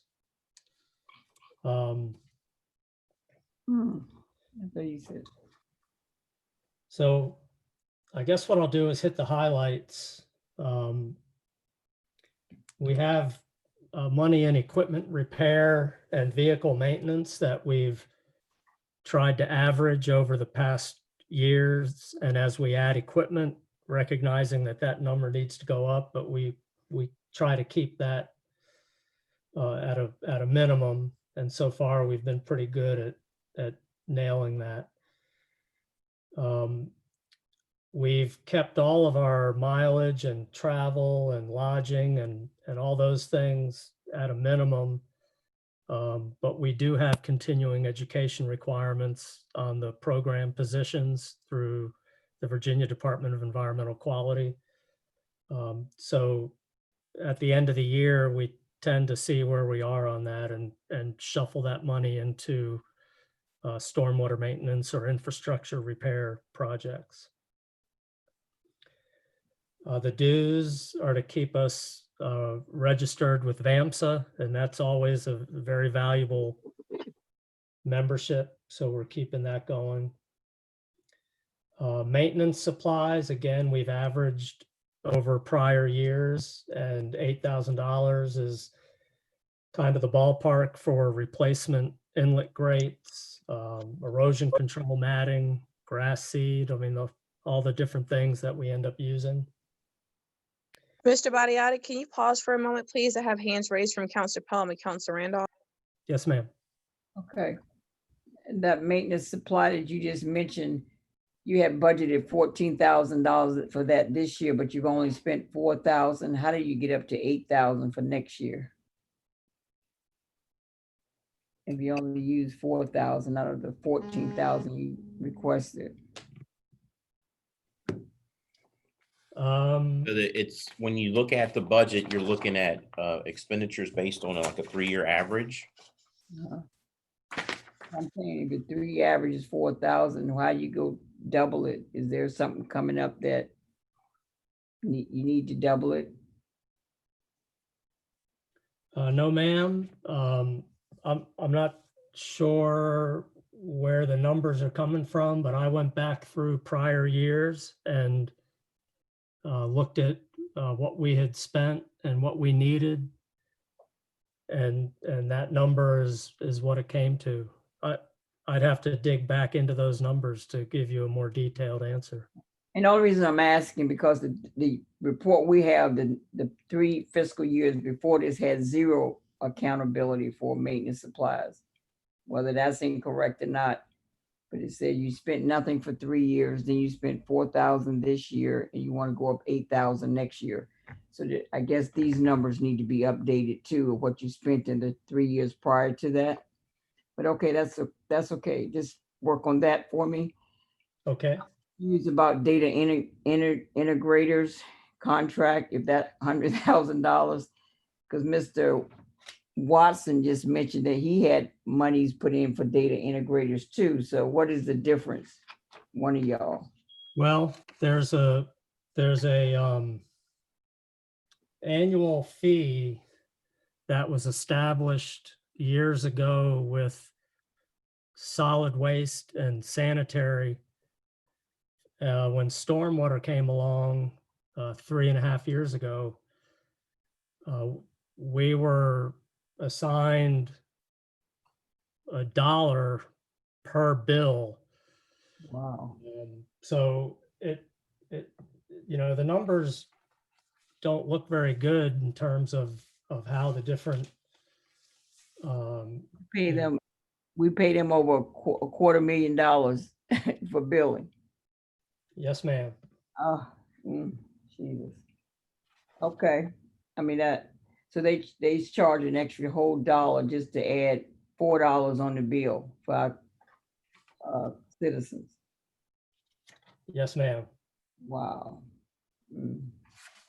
The breakdown of proportional out of the 3 utilities, solid waste, sewer, and stormwater, isn't necessarily reflected in those bills, but I've been told that's the breakdown, and so we tried to reduce that amount coming from the stormwater side, and with the contract being renewed, it was felt that waiting until a new contract was negotiated, then the proportional assignment of that fee would be done then.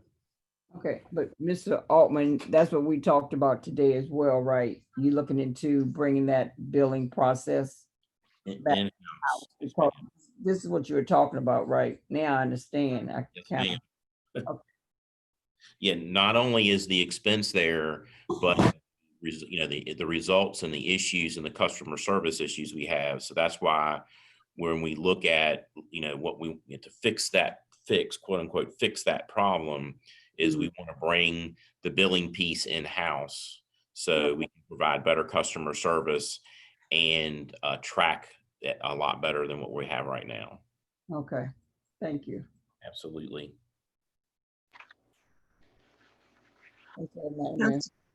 Are you complete, Councilor Pelham? All right, Councilor Randolph. No, I'm good. Thanks.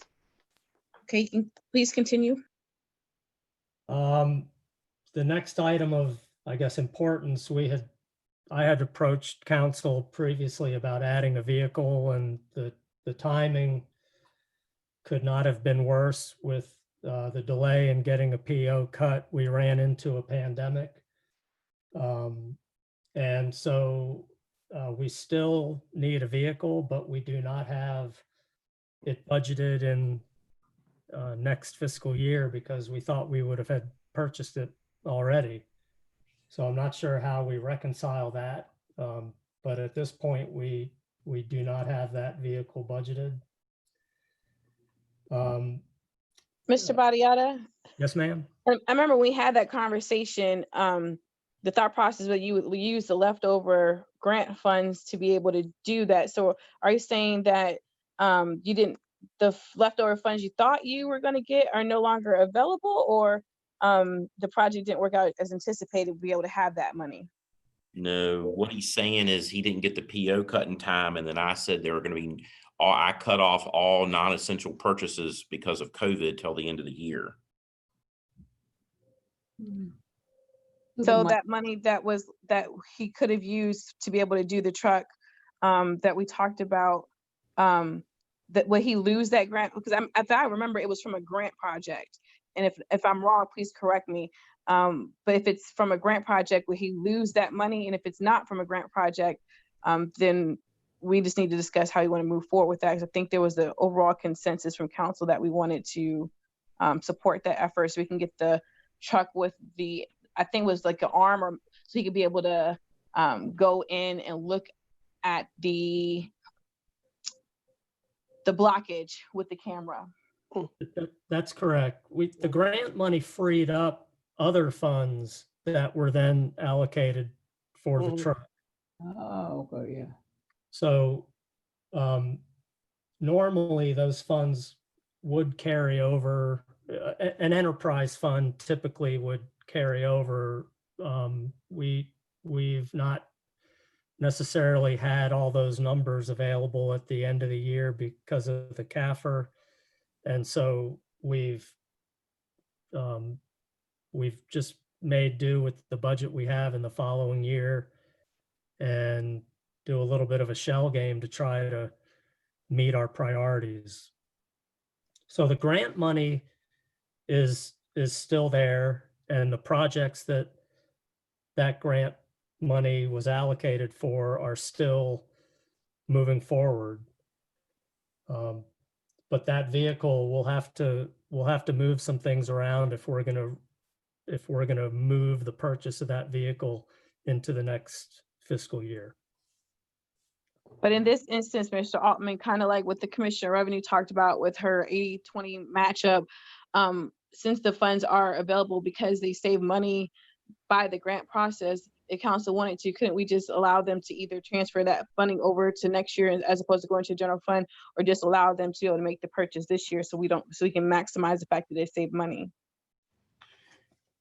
So if I understand correctly from what Mr. Badiata has said, the grant funds that we received freed up other funds that were in the budget. Is that correct, Mr. Badiata? That is correct. Okay, so if we wanted to purchase that vehicle next year, yes, we would have to carry that money over. This year, I made a decision as the manager while COVID was going on that we weren't going to make any purchases that weren't necessary. So any vehicles we weren't buying because we weren't sure what we were going to be facing, because it's a budgeted item. So we can look at carrying the money over, but I don't know that right now there's an very need at this very moment for this truck. While we may need it, just like everyone else needs a police car or a dump truck, I don't know that right now is the best time to be purchasing it if we were to need those funds for something else related to COVID. Yeah, so I'm not asking if it's justified or not. I'm asking about the process that we would need to be able to purchase a truck, because council made the decision that we wanted to support this effort. And I know that was prior to COVID, and I know everyone has to adjust. But the reason why I'm asking is because I wanted to know the best approach if council still wanted to pursue that. And also, if we're talking about using funds for different improvement capital projects moving forward next year, those projects haven't changed, right? So I know there's might be reduction to what we're using for departments, but we still have a CIP. People are still getting other projects done. And that's why I asked the question, especially if we're looking at stormwater. And I know there was an effort to put more money towards stormwater and all of these things. If there's an issue with us being able to really address flooding within neighborhoods, that truck will be able to help the department be more proficient and efficient with addressing flooding issues. I think that it is a matter of for council to say if it was something that we think is a necessity or not. So I was just asking about the process by which to be able to use that funding savings if council wanted to do it. So there's a couple of ways. So one, if you wanted to, you could carry over the money into the next fiscal year when we approve the budget, or you could wait for the year to end. We get a CAFR done, and then there's leftover money. Then you could allocate some of those leftover funds to purchase a truck. Yeah, because I know one of the budget requests was to see where we actually end up this year, to actually see if, because that was other part of the discussion, was taking all of the leftover money and holding it. So when we get that answer back, I guess this could be another item to put on the side for discussion about if this is something council still wanted to pursue with the leftover money at the end of the year or not. Well, you probably going to need to make that, we won't have the where we're going to end number until we end the year, which the budget, we'll have to adopt a budget before then. So if you want to assure that the money is there, you can carry it over, or just wait till year end and we close the books till June 30th, and then we'll be able to know where we are in the probably August timeframe, because we still have bills coming in through July that date back to the previous fiscal year. Okay, we'll just put this on the follow-up conversation to see, because we are I'm only asking because I personally think it's important, but I understand the conversation, and I know Councilor Parton has brought this up several times, and he isn't here, so, and we're missing Vice Mayor Bennett, so maybe this is a conversation with the other items we talked about throughout these work sessions to discuss, and if council says no, keep it the way it is, then we will. If not, then we'll just figure out what to do. I just want clarity on that. I should Miss Bennett is still on the line. She's not? Oh, she joined back up. She's back on. I didn't notice that. She was off for when I got back on. I've been here. Okay. Can I? So that was on my only question, Mr. Altman, was just to verify if it was possible or not, because I thought it was grant funding and I thought we might be in jeopardy of losing it. But now I understand how the money was being used. I get it now. Thank you for that. Councilor Randolph has her hand raised, and then Councilor Pelham. Yes, please. Mr. Altman, do you anticipate going into next year's budget that you will keep this moratorium on unnecessary spending? And how long do you anticipate, or do you even have a thought process on, and that sounded rude. That was not how I meant it. Do you have an anticipation of when the you might be able to allow spending again, or is it simply going to be dependent on COVID? So, and every now and again, I do have a thought process. So, I know, I didn't mean it like that. I'm sorry. that's all right. At this point, I think we're going to probably be entering the next fiscal year watching our pennies again, right? Because we don't have, while we are seeing some increased activity. I think one of the conversations that Mr. Dane had today, or with one of our restaurateurs, is that they're at this point they're at about 40% of where they were last year, which is good consider the current level, the current condition, but not where. I was part of that conversation. Yeah. Yeah. So I think we're going to be watching our pennies and keeping our belt tight for a little while going into the fiscal year and revisiting where we are, at the first quarter with revenue. And as things improve on the revenue side, then we'll loosen the belt up a little bit as we go through the year. But right now, I think we're, still looking at having, watching what we're spending as we move forward in the new budget year, even though everybody will have a new budget. And I get that, but we've got to be very cognizant of where we are and what's going on and what expenses we may have that may come about. And while I agree with Mayor Gore that council did approve this, we approved this spending in a different time. And I trust that the city manager's overall look at where we are and how far this is impacting us. I would be in favor of the August or September timeframe readdressing the potential purchase of this truck, but I am not in favor of us continually talking about 2018 and the money coming out of that potentially. While we may have some, that keeps coming up, and we have talked about numerous things that we could pull out of that, and I don't want us to do that without actually tallying up what those figures are, because we may not get anywhere near what we keep saying, oh, we'll just take it out of this if it comes up. I mean, I know we're all cognizant of that, but I think if we bide our time, I think Mr. Badiata would not be mad at us if we indicated that we would take a hard look at maybe August or September for allowing, if possible, the truck expense. I too feel that it is a needed expense, but then again, I look at all the other requests for personnel and extra firemen and extra police officers, and I know those are needed expenses too. So I think as a council, we have to weigh our options and see what happens in the first quarter, like the city manager says.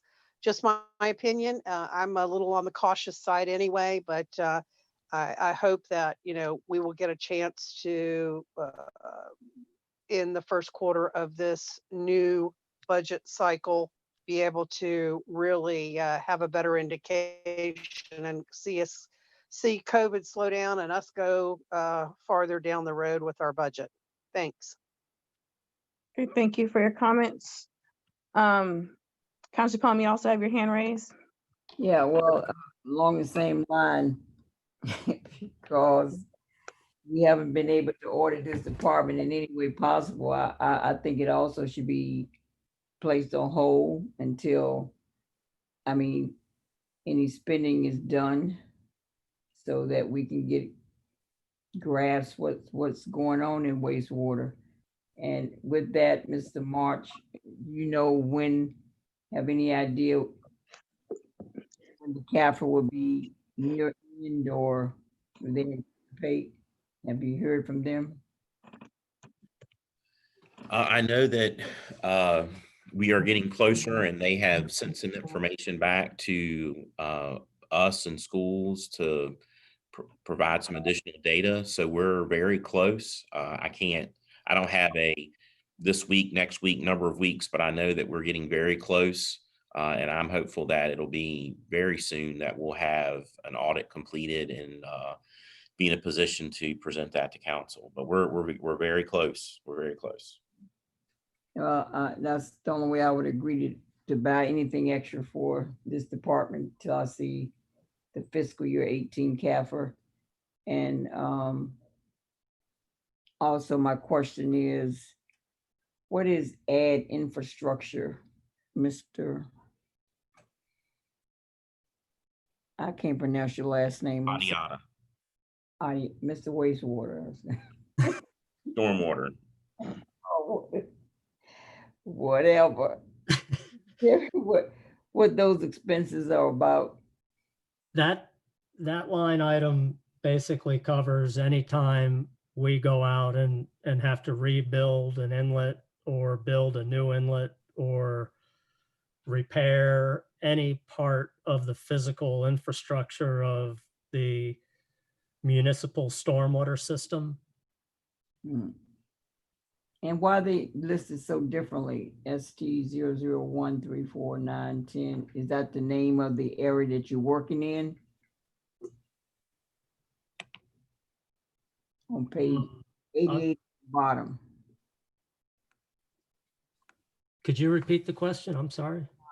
They have different line items, just not one line item for ad infrastructure. Oh, okay. Right? So many multiple lines is for different areas that you work in. Those are specific projects Oh, that the name of the project. And that's just the accounting name.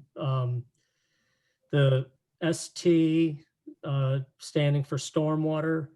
Okay. And Riverside Park was number one. That was the first project we did. It's finished. We still have a few things to do on an annual basis. So there's a little bit of money in that. ST 003, 4, 9, and 10. Number 3 is completely funded through grants. Number 3 is the City Point Road outfall stabilization project. That's completely funded through grants. Number 4, ST 004. I'm sorry, let me go back. Number 3 is Mathis Park, Hopewell High School stream restoration. Completely funded. Number 4 is City Point Road outfall stabilization. And that is partially funded with grants. And all those grants have been verified as not being impacted by the pandemic. ST 09 and 10 are 2 additional outfall stabilization projects. 9 is Princess Anne Drive, and 10 is Liberty Avenue at Perry Street. There's no money in there. On Liberty, why? Well, all the way over, Oh, that's for next year, 207,000. correct. Okay, but not And Liberty Street and what else? it's the intersection of Liberty and Perry. Okay. And those projects, I'm somewhat humbled by the uncertainty of, the economic, the budgeting and revenue. And so we took some initiative. We applied for another $500,000 in grants from the National Fish and Wildlife Foundation. Not guaranteed, obviously, but we've got a fairly good track record. And we also plan to apply to the Virginia Department of Environmental Quality Stormwater Local Assistance Fund. They have yet to fully commit to the total pot of money that will be available for grants in the next fiscal year. But the amount initially put into the Commonwealth's budget was a record amount of money for these kinds of projects. And we've been working closely with DEQ. We're trying to pioneer a crediting methodology, and we're working with the Crater Planning District Commission and our consultant to develop a calculator for some of the more rural localities to be able to take advantage of how to design and credit these projects. So we feel good about getting these grant funds, but again, the future is uncertain. So if we don't have the budget to, bundle all these projects together, we can certainly cut back one, cut back two, but at least number 4 is partially funded. So I think we're in good shape. All right. Thank you very much. Well, that's all I have. Any other questions? And Mr. Badial, is this the conclusion of your presentation, or are you stopping to answer Councilwoman's questions? Well, that's the end of the main stormwater budget. The next page is our permit fees, and we don't use that fund other than to deposit the permit fees and to pay DEQ their share. So I believe there was $10,000 put in there one time. I think it's been taken out from what I can see. There, Say again. the $10,000 is there. Okay. Yeah. What page is that? 90. Okay. That's a pass through.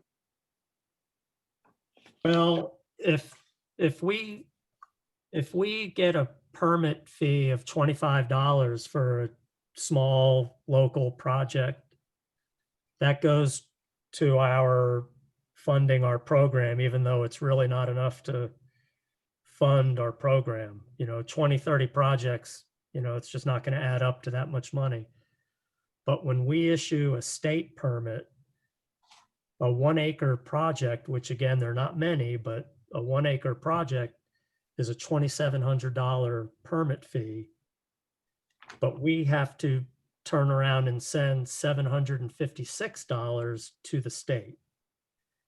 And so this fund is where that money goes, and then where that percentage comes out to go to the state. So at the end of the year, it should always have more than what it started with.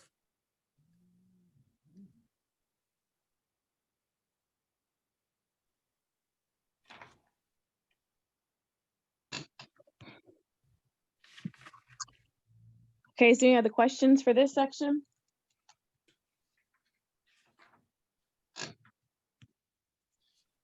there are any hands raised, and Mr. Bodiati, you said this was the end of your presentation, correct? Yes, ma'am. Okay, I did have a question, but there was another question as I was trying to get clarity if you were still in that section. I just want to remind everyone that these are budget work sessions, and so everyone's has the ability to share their ideas or feedback and ask for information. I still want the information regarding the truck for the end work session that we're going to have with all the other requests that have been asked throughout this process for the other 5 budget work sessions. So Mr. Altman, if you can work with Mr. Badiata to get that information, I would still like to see it. Stormwater and flooding is really important to my ward, and whether or not council, when we get to that step, decides to not support it or does, that's fine. But I still want the information so I can at least see what that impact would be or how much it would cost to support something like that at any point in time. So please gather that, add it to the other list of the asks that have been asked tonight regarding budget requests. And the only other, I don't think we have any other asks from this section of the budget. Am I correct? No. Okay. Are you ready to move on to the next section, Mr. Altman? I have one more question. I'm sorry. Okay, go ahead. Do the plants, are they up to date in paying their fair share of your enterprise account or whatever? Yes, some of the facilities are paying monthly with their utility bill. And then there's a handful of both industrial facilities and some of the smaller commercial enterprises in town that we send an annual bill. We'll be sending that in the next few weeks. And we give them a few, I guess about a month, and then we follow up and make sure that they're all paid. And up till now, everybody has paid. There has not been any problem.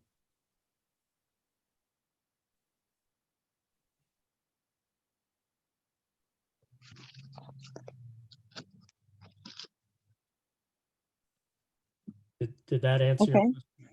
Yep. Councilor Pond, did that answer your question?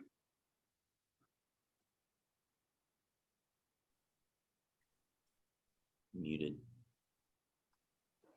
Let me check. Councilor Pond, can you mute your line, please? Yes, I'm sorry. Revenue, does that show some type of revenue report that we get as a counselor from all the planning commercial people that pay their fair share? Do we get a report about that? I don't know that you get a report about the bill payers, but it shows up in the revenue side with stormwater as because this is an enterprise fund, so the dollars brought in through the fee support the program on the other side. So initially, when we had talked about the budget earlier in the year, we had talked at one point increasing the stormwater fee maybe a penny or two to increase the level of activity that Mr. Badiata and his group could have in the community. But unfortunately, with the onset of COVID, didn't think it was the best time to increase any fees on anyone. So we pushed that off. But I'm not aware of a report that we produce right now that shows what each large payer, whether it be commercial or industrial, pays or when they pay that we provide to council. Are we getting to a point where your accounts can be auditable? Can be audited? I think from the city side, for his budget, if we go back and say here for the stormwater piece, we could audit his expenditures and what he does through the year. I think the problem that trips us up ultimately is that third party issue, the biller. I think that has been the issue that we've run into. If I remember, the audit comments revolve around the third party. So that's one of the reasons why we are, looking at strongly want to bring it in house and to develop a plan to bring it in house. Okay, thank you. Yes, ma'am. Any other questions at this time?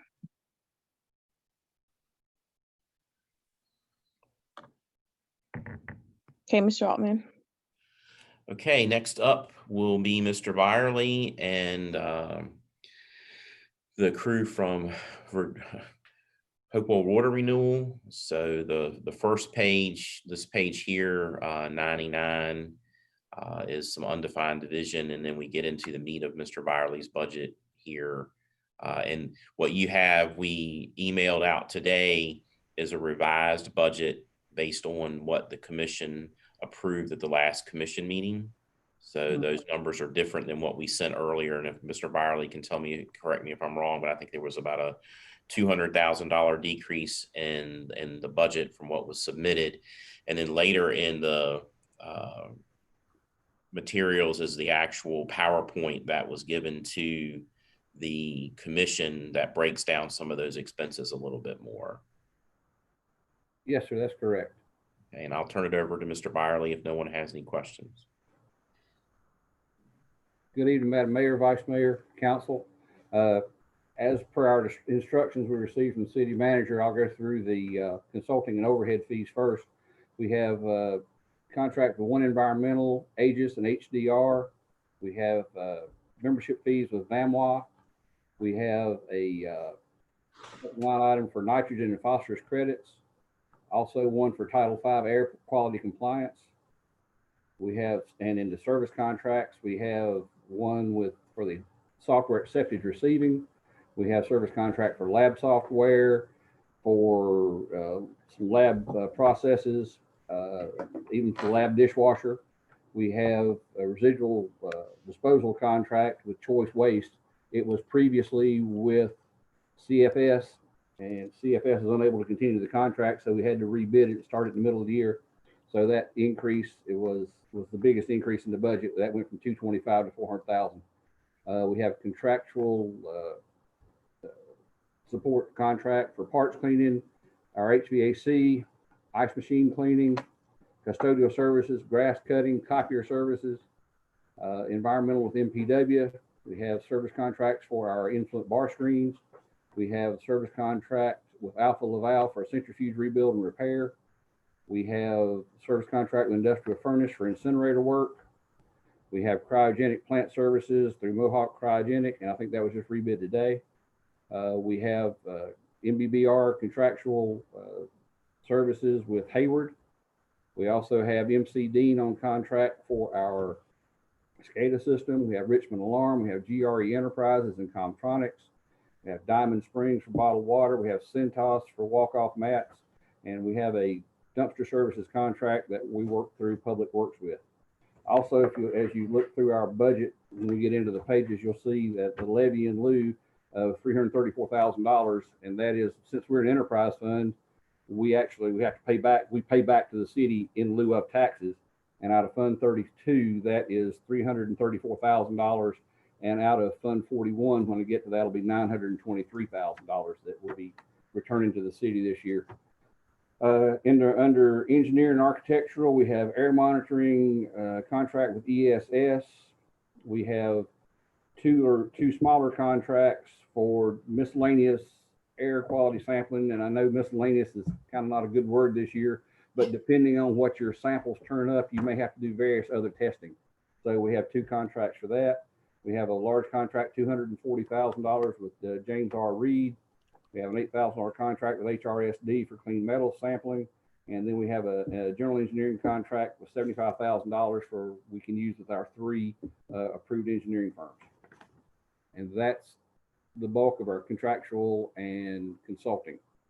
And I'll move into unless there's any questions, I'll be glad to answer those. If not, I'll move on into the budget. Okay, I see Councilor Pelham has her hand raised. Last time, I'm sorry. Oh, okay. You can continue unless anyone else has any questions. Okay, feel free to go on. Thank you. Under admin, I don't think there's anything real remarkable here. The only increase in admin, I believe, is because of the insurance costs. And that's all the admin. It's the same as last year. Our total budget, I think, is 0.4% different, higher this year than last year because of that $200,000 increase in ash handling. And what handling? Ash and sludge. From our incinerator, there's ash created, and sometimes there's sludge that has to be hauled off to the landfill. It was hauled to CFS, which, as you're aware, is in Petersburg, is pretty close by. CFS is no longer able to do that when their landfill was closed. So we bid that out, and Choice Services has the contract now, and they're hauling a fair amount further away. So it went from $225,000 a year to CFS to $400,000 a year to Choice Services. And that's residual disposal. It's how it's listed, I believe, on the budget.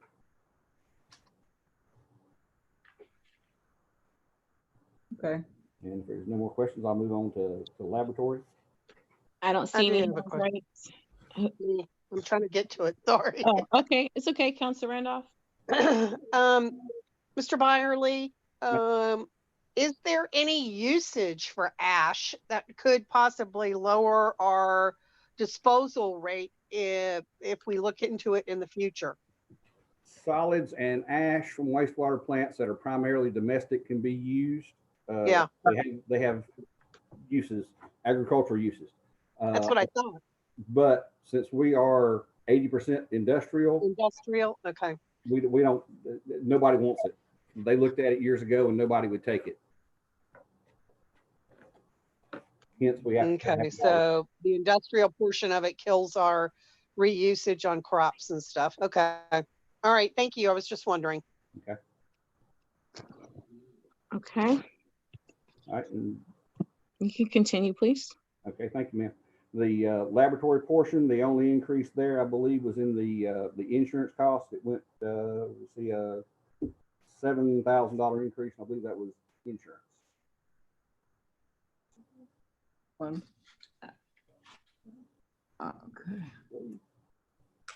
I have a question. Councilor Pelham?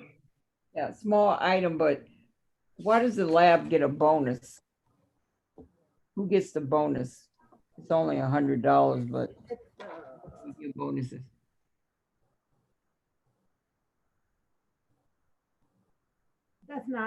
It's not a bonus, it's for their licensing. That's just the name of the account code in Munis. It's for their licensing. No, and Munis doesn't, who's speaking? I'm sorry. I'm sorry, this is Shayna Johnson, Ms. Pelham, Council Pelham. How you doing?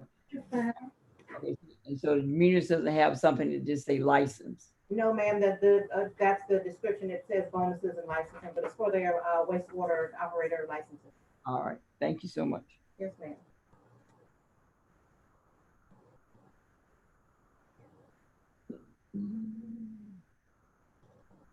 And if you'd like, I'd move on. All right. Yep, that's fine. Thank you. All right, next section is stores. And again, the only increase in stores is health insurance. You will see there's a service contract, $2,500. That is for our inventory company. Got someone come in doing inventory every year. Although this year we're not, because of the COVID thing, they were shut down and they plan on opening it up in June, but they won't be open in time to be able to get our inventory done. But we did put the money back in for next year to have that inventory done. Janitorial supplies and operator supplies are items that are bought and kept in stores for the contract janitorial company and for operations. And those are the contracts there in stores. Councilor Pelham, is this your hand from the last time?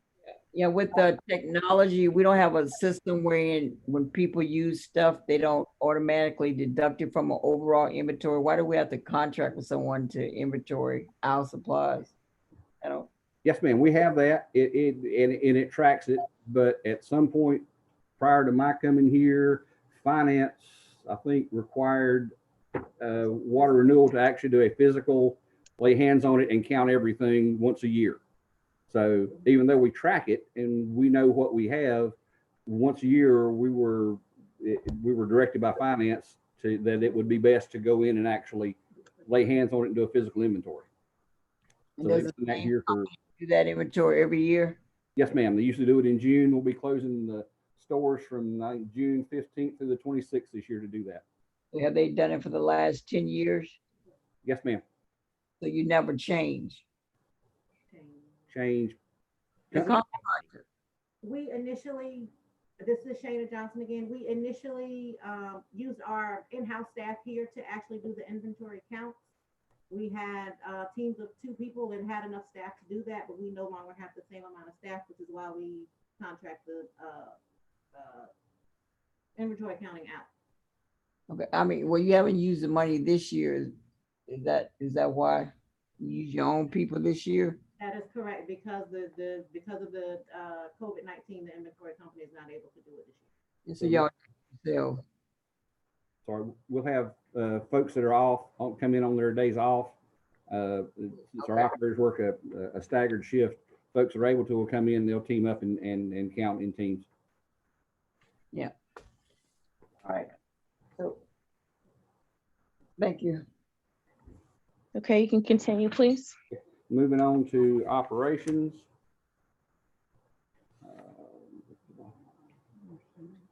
So actually a reduction in operations. And you'll see some of the, as Mr. Bodiotti showed, in our case, there are items. There's supplies, chemicals, polymers, defoamers, phosphoric acid, liquid O2, and sodium hydroxide, and we have done a reduction in some of the chemicals. So that resulted in a savings for the operations division.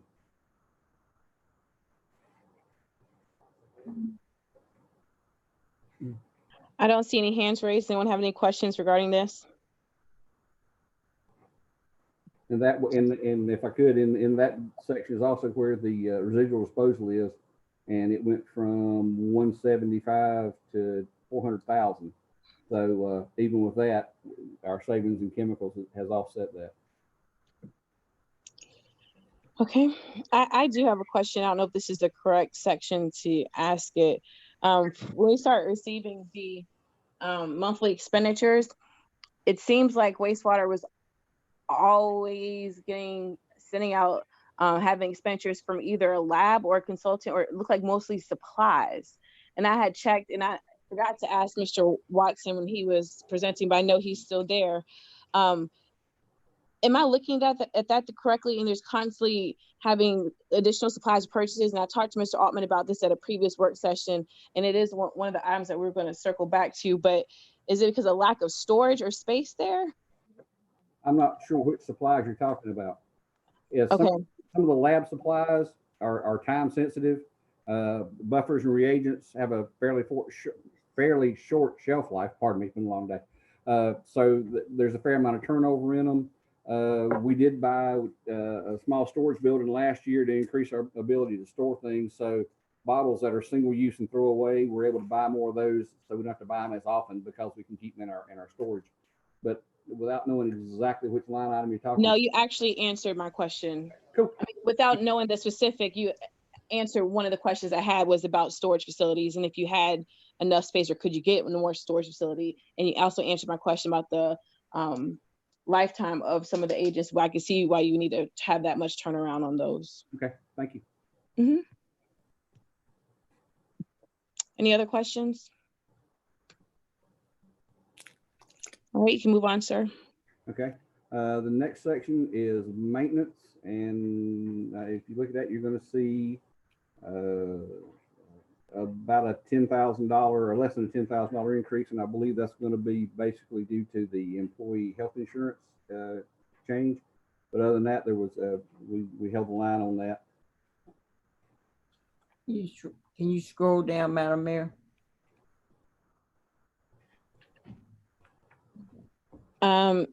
This isn't my screen, it's Mr. Altman's screen, and he actually stepped away. I have to check to see if he's back yet.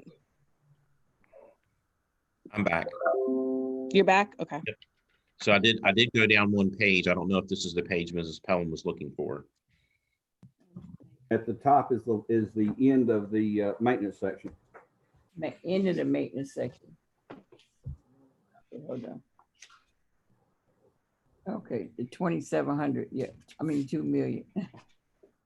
Okay, 2,705,284. Yes, ma'am. That's the end of the maintenance section.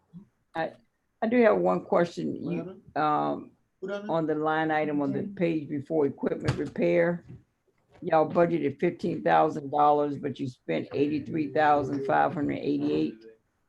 How is that amount gonna be made up? I mean, it's a big overage on All right. previous page, just before your service contracts. But you budgeted for $15,000 again, but you overspent already this year as of April, 83,000. Give me just a second. 50331. It's the 503310. 503310. It's 15.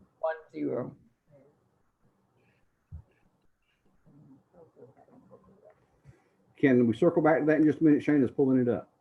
Okay, and also you over budgeted in 503320 R0029 in a service contract significantly, about $40,000. That's incinerator. That's in maintenance, under maintenance.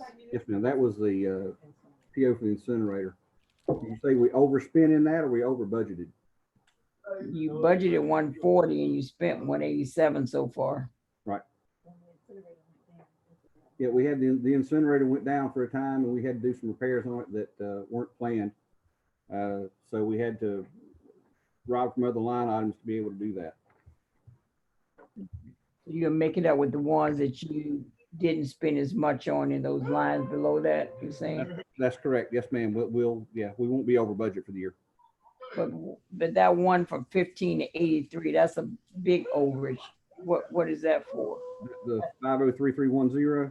Excuse me, I'm sorry. There's someone in the background. You can hear their conversation or something going on. Can you please make sure your phone is muted if you're not speaking right now, please? Okay, go ahead. Yes, ma'am. The 503310. Shane is pulling that up now, and the budget I'm looking at doesn't show what we spent on that line item. So she's going to pull it up, and if you don't mind, I'll continue. We'll circle back to that when she gets the information. Get back, yes. Thank you.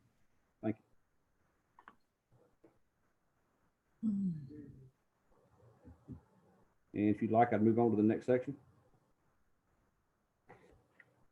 Yeah. And the next section is. Well, before you get there, in medical lab supplies too, I guess everything that's overspent, you adjusted based on the other expenditures of medical supplies, right? Yes, ma'am. Lab supplies. Correct. Okay.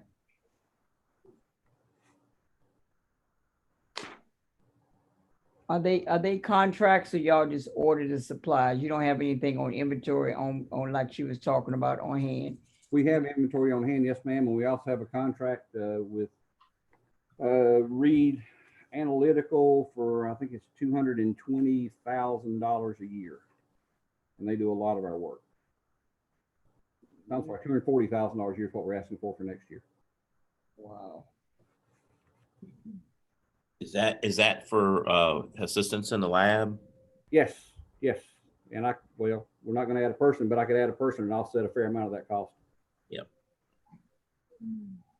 I think we actually brought council a proposal sometime during the current, I don't know if it was current budget year or at the end of last budget year, to add a full-time position in the lab that would some of that contract cost would have paid for that position. We'd ultimately save some money. Get an audible CAFR. We could talk. We're trying to save money today. Yeah, well, yeah, right. Give me a CAFR to tell me up to date and we can talk about it.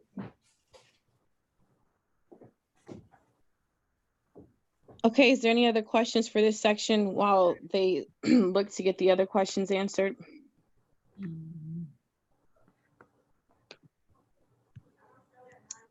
Okay, you can continue. Okay, when Shana pulled the one that was in question, Ms. Pelham, it was, she showed it was 28, as what we'd spent on that 15,000 budget. And it was rotating assemblies for the, I believe for the centrifuge. Okay, So well, that's not a planned expense. That went out earlier than what we thought. So we had to buy those. And we'll make that up with Rob Peter to pay Paul, take it out of another line item where we have funds available or where we had planned on something breaking that didn't. well, I mean, so Mr. Altman, would you look at that same item and ask Mr. Cherry if he's not on the line, 503310, and find out why his report indicates that it's, well, maybe $83,000 spent already this fiscal year. Okay, we'll look at that. 1,588 of a budgeted item for 15,000. It was an accounting error. I don't know, but that's a lot. Significant difference to me. Thank you. Mhm.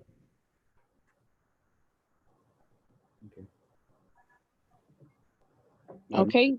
See? Is there any questions right now before we continue? Well, All right, thank you. Go ahead, Ms. Riley. Okay, the next section is overhead. And that encompasses our capital budget, some service contracts, and electrical services, vehicle and equipment supplies.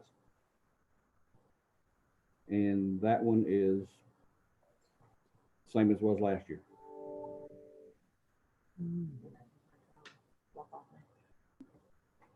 Oh, I'm sorry, that is actually decreased from last year, excuse me. Okay, Counselor Pelham. oh Lord, I'm sorry. Okay. Any other questions right now?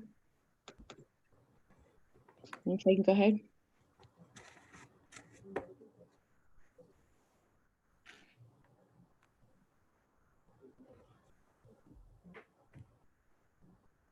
Okay. And I believe that is all for Fund 32. If you'd like me to move on to Fund 41. Those joining us by phone, do you have anything before we move on to the next fund? Okay, you can go ahead, Ms. Riley. Thank you. Fund 41, we have a consulting contract with HDR, also with Gannett Fleming. I have a service contract with Virginia American Water for disconnects and reconnects, also with data integrators. We have those and service contract, pardon me, with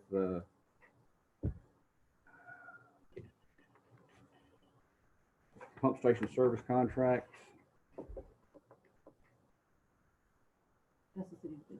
Oh, that's okay. Probably that's not a contract. Read the wrong line. And we also have a management consulting contract under sewer construction with HDR. And those are the contracts under the Fund 42.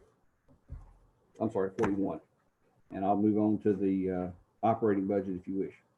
Just one question. Oh, you mentioned data integrators again. They are part of this contract proceed too? Yes, ma'am. They send out the bill they send out includes sewer bills, and we pay about $9,000 a month for that. I know, but they also in two other, they're in Public Works, Stormwater, and now you. Correct. Yes, ma'am. They do solid the trash bills, solid waste, whatever the correct term is, and stormwater and us. That's an extra $9,000. Per month. Yes, ma'am. Wow. Thank you. I mean, that averages out. Some months it may be a little less than that, but it's about, if you look at it for the year, it's about $9,000 a month. A month or a year? A month. $108,000. Wow. Okay, thank you. Yes, ma'am. That's why we have talked previously about either bringing it in-house or rebidding it, try to find somebody else to do it. Yes, sir. Thank you.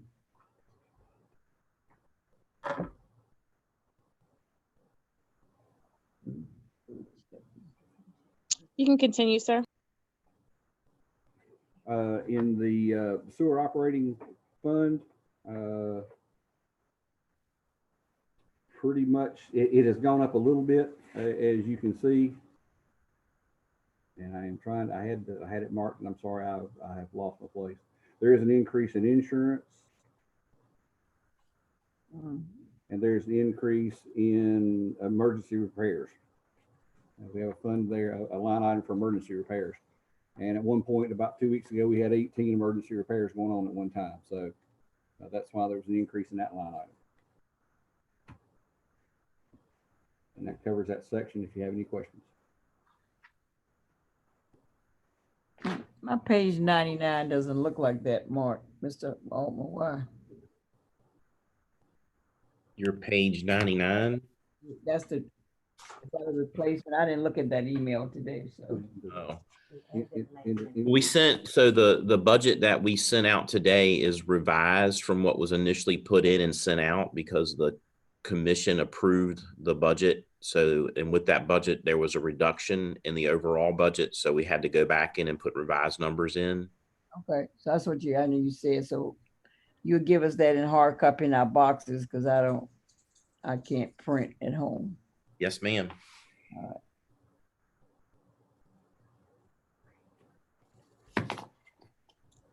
Any other questions?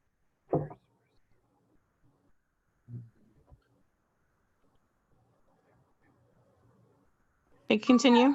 Okay, and thank you, ma'am. Under the pump station, there was a slight drop in the service contract, which is the city's share that comes out of this budget line item, and that is really the only change in that section.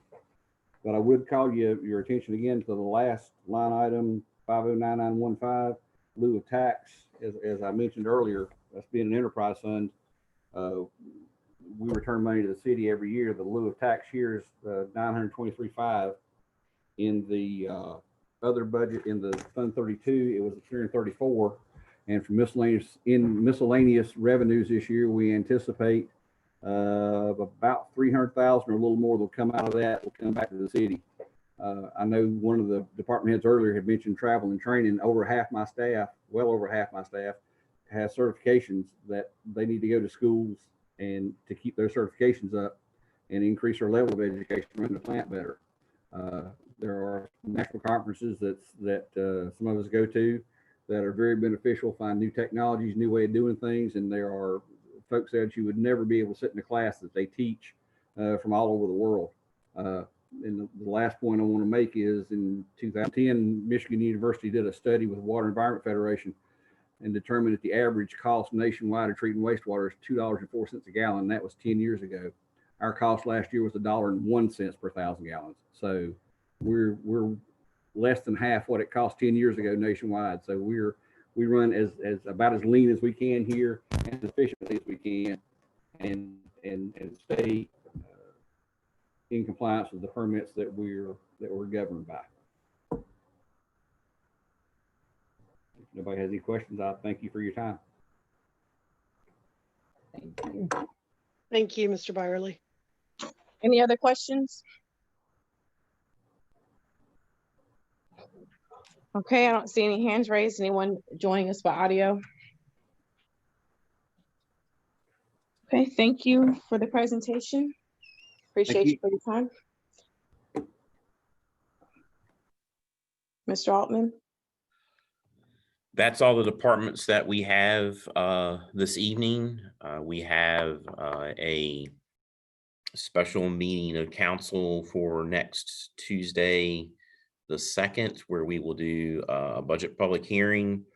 This is just the general presentation of the budget, high level like we do every year.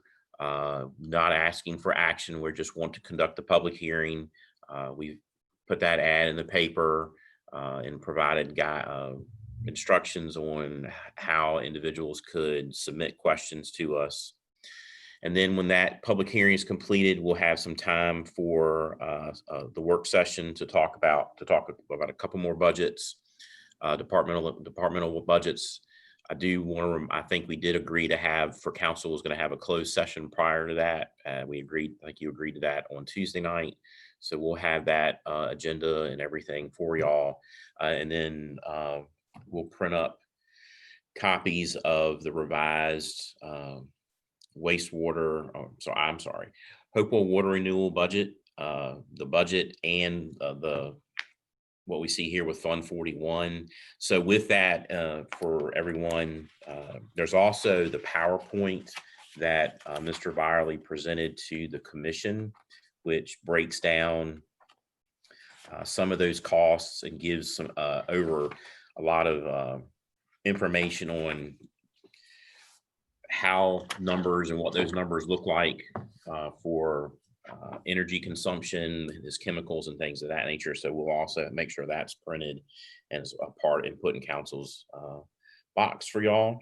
I want to thank all the departments heads and their staffs that attended this evening for their time, and council for your time and the questions that y'all have asked. I hope it was good, a good evening for all. I'm just going to go through quickly. Items that I noted were looking at really for an FY 2000 when we talked in the police budget about looking for a vehicle router line item to try to get it out of that phone line that we had there. That was one of the comments that was made.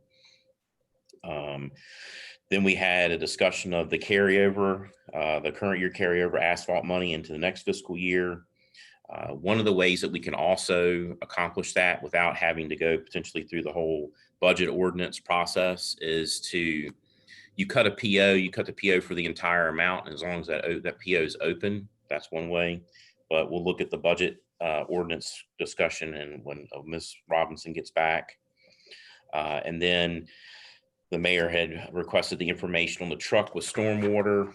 And then the last comment was to make sure that was a hard copy of the water renewal revised budget for council. Those were the items that I had this evening. Madam Mayor, do you have the same? Yes, I'm tracking the same thing. Okay. Thank you. All right, is there? Huh? With that, I think we're done, unless there's other items that council wants to discuss. Nope. Saw that we have on the agenda for this evening. Thank you for that. Is there a motion to adjourn? I'd like to make a motion, the meeting be adjourned. Okay, thank you. Motion made by Councilor Denton. Is there a second? Second. Seconded by Councilor Randolph. Discussion. All right, Ms. Brown, can you please proceed with roll call? Mayor Gore, Yes. Vice Mayor Bennett, Yes. Counselor Randolph, Yes. Counselor Holloway,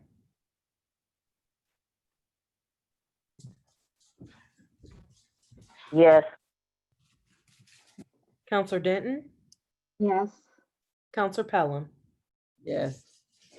Meeting is adjourned. Thank you. Everyone have a good night. Be safe.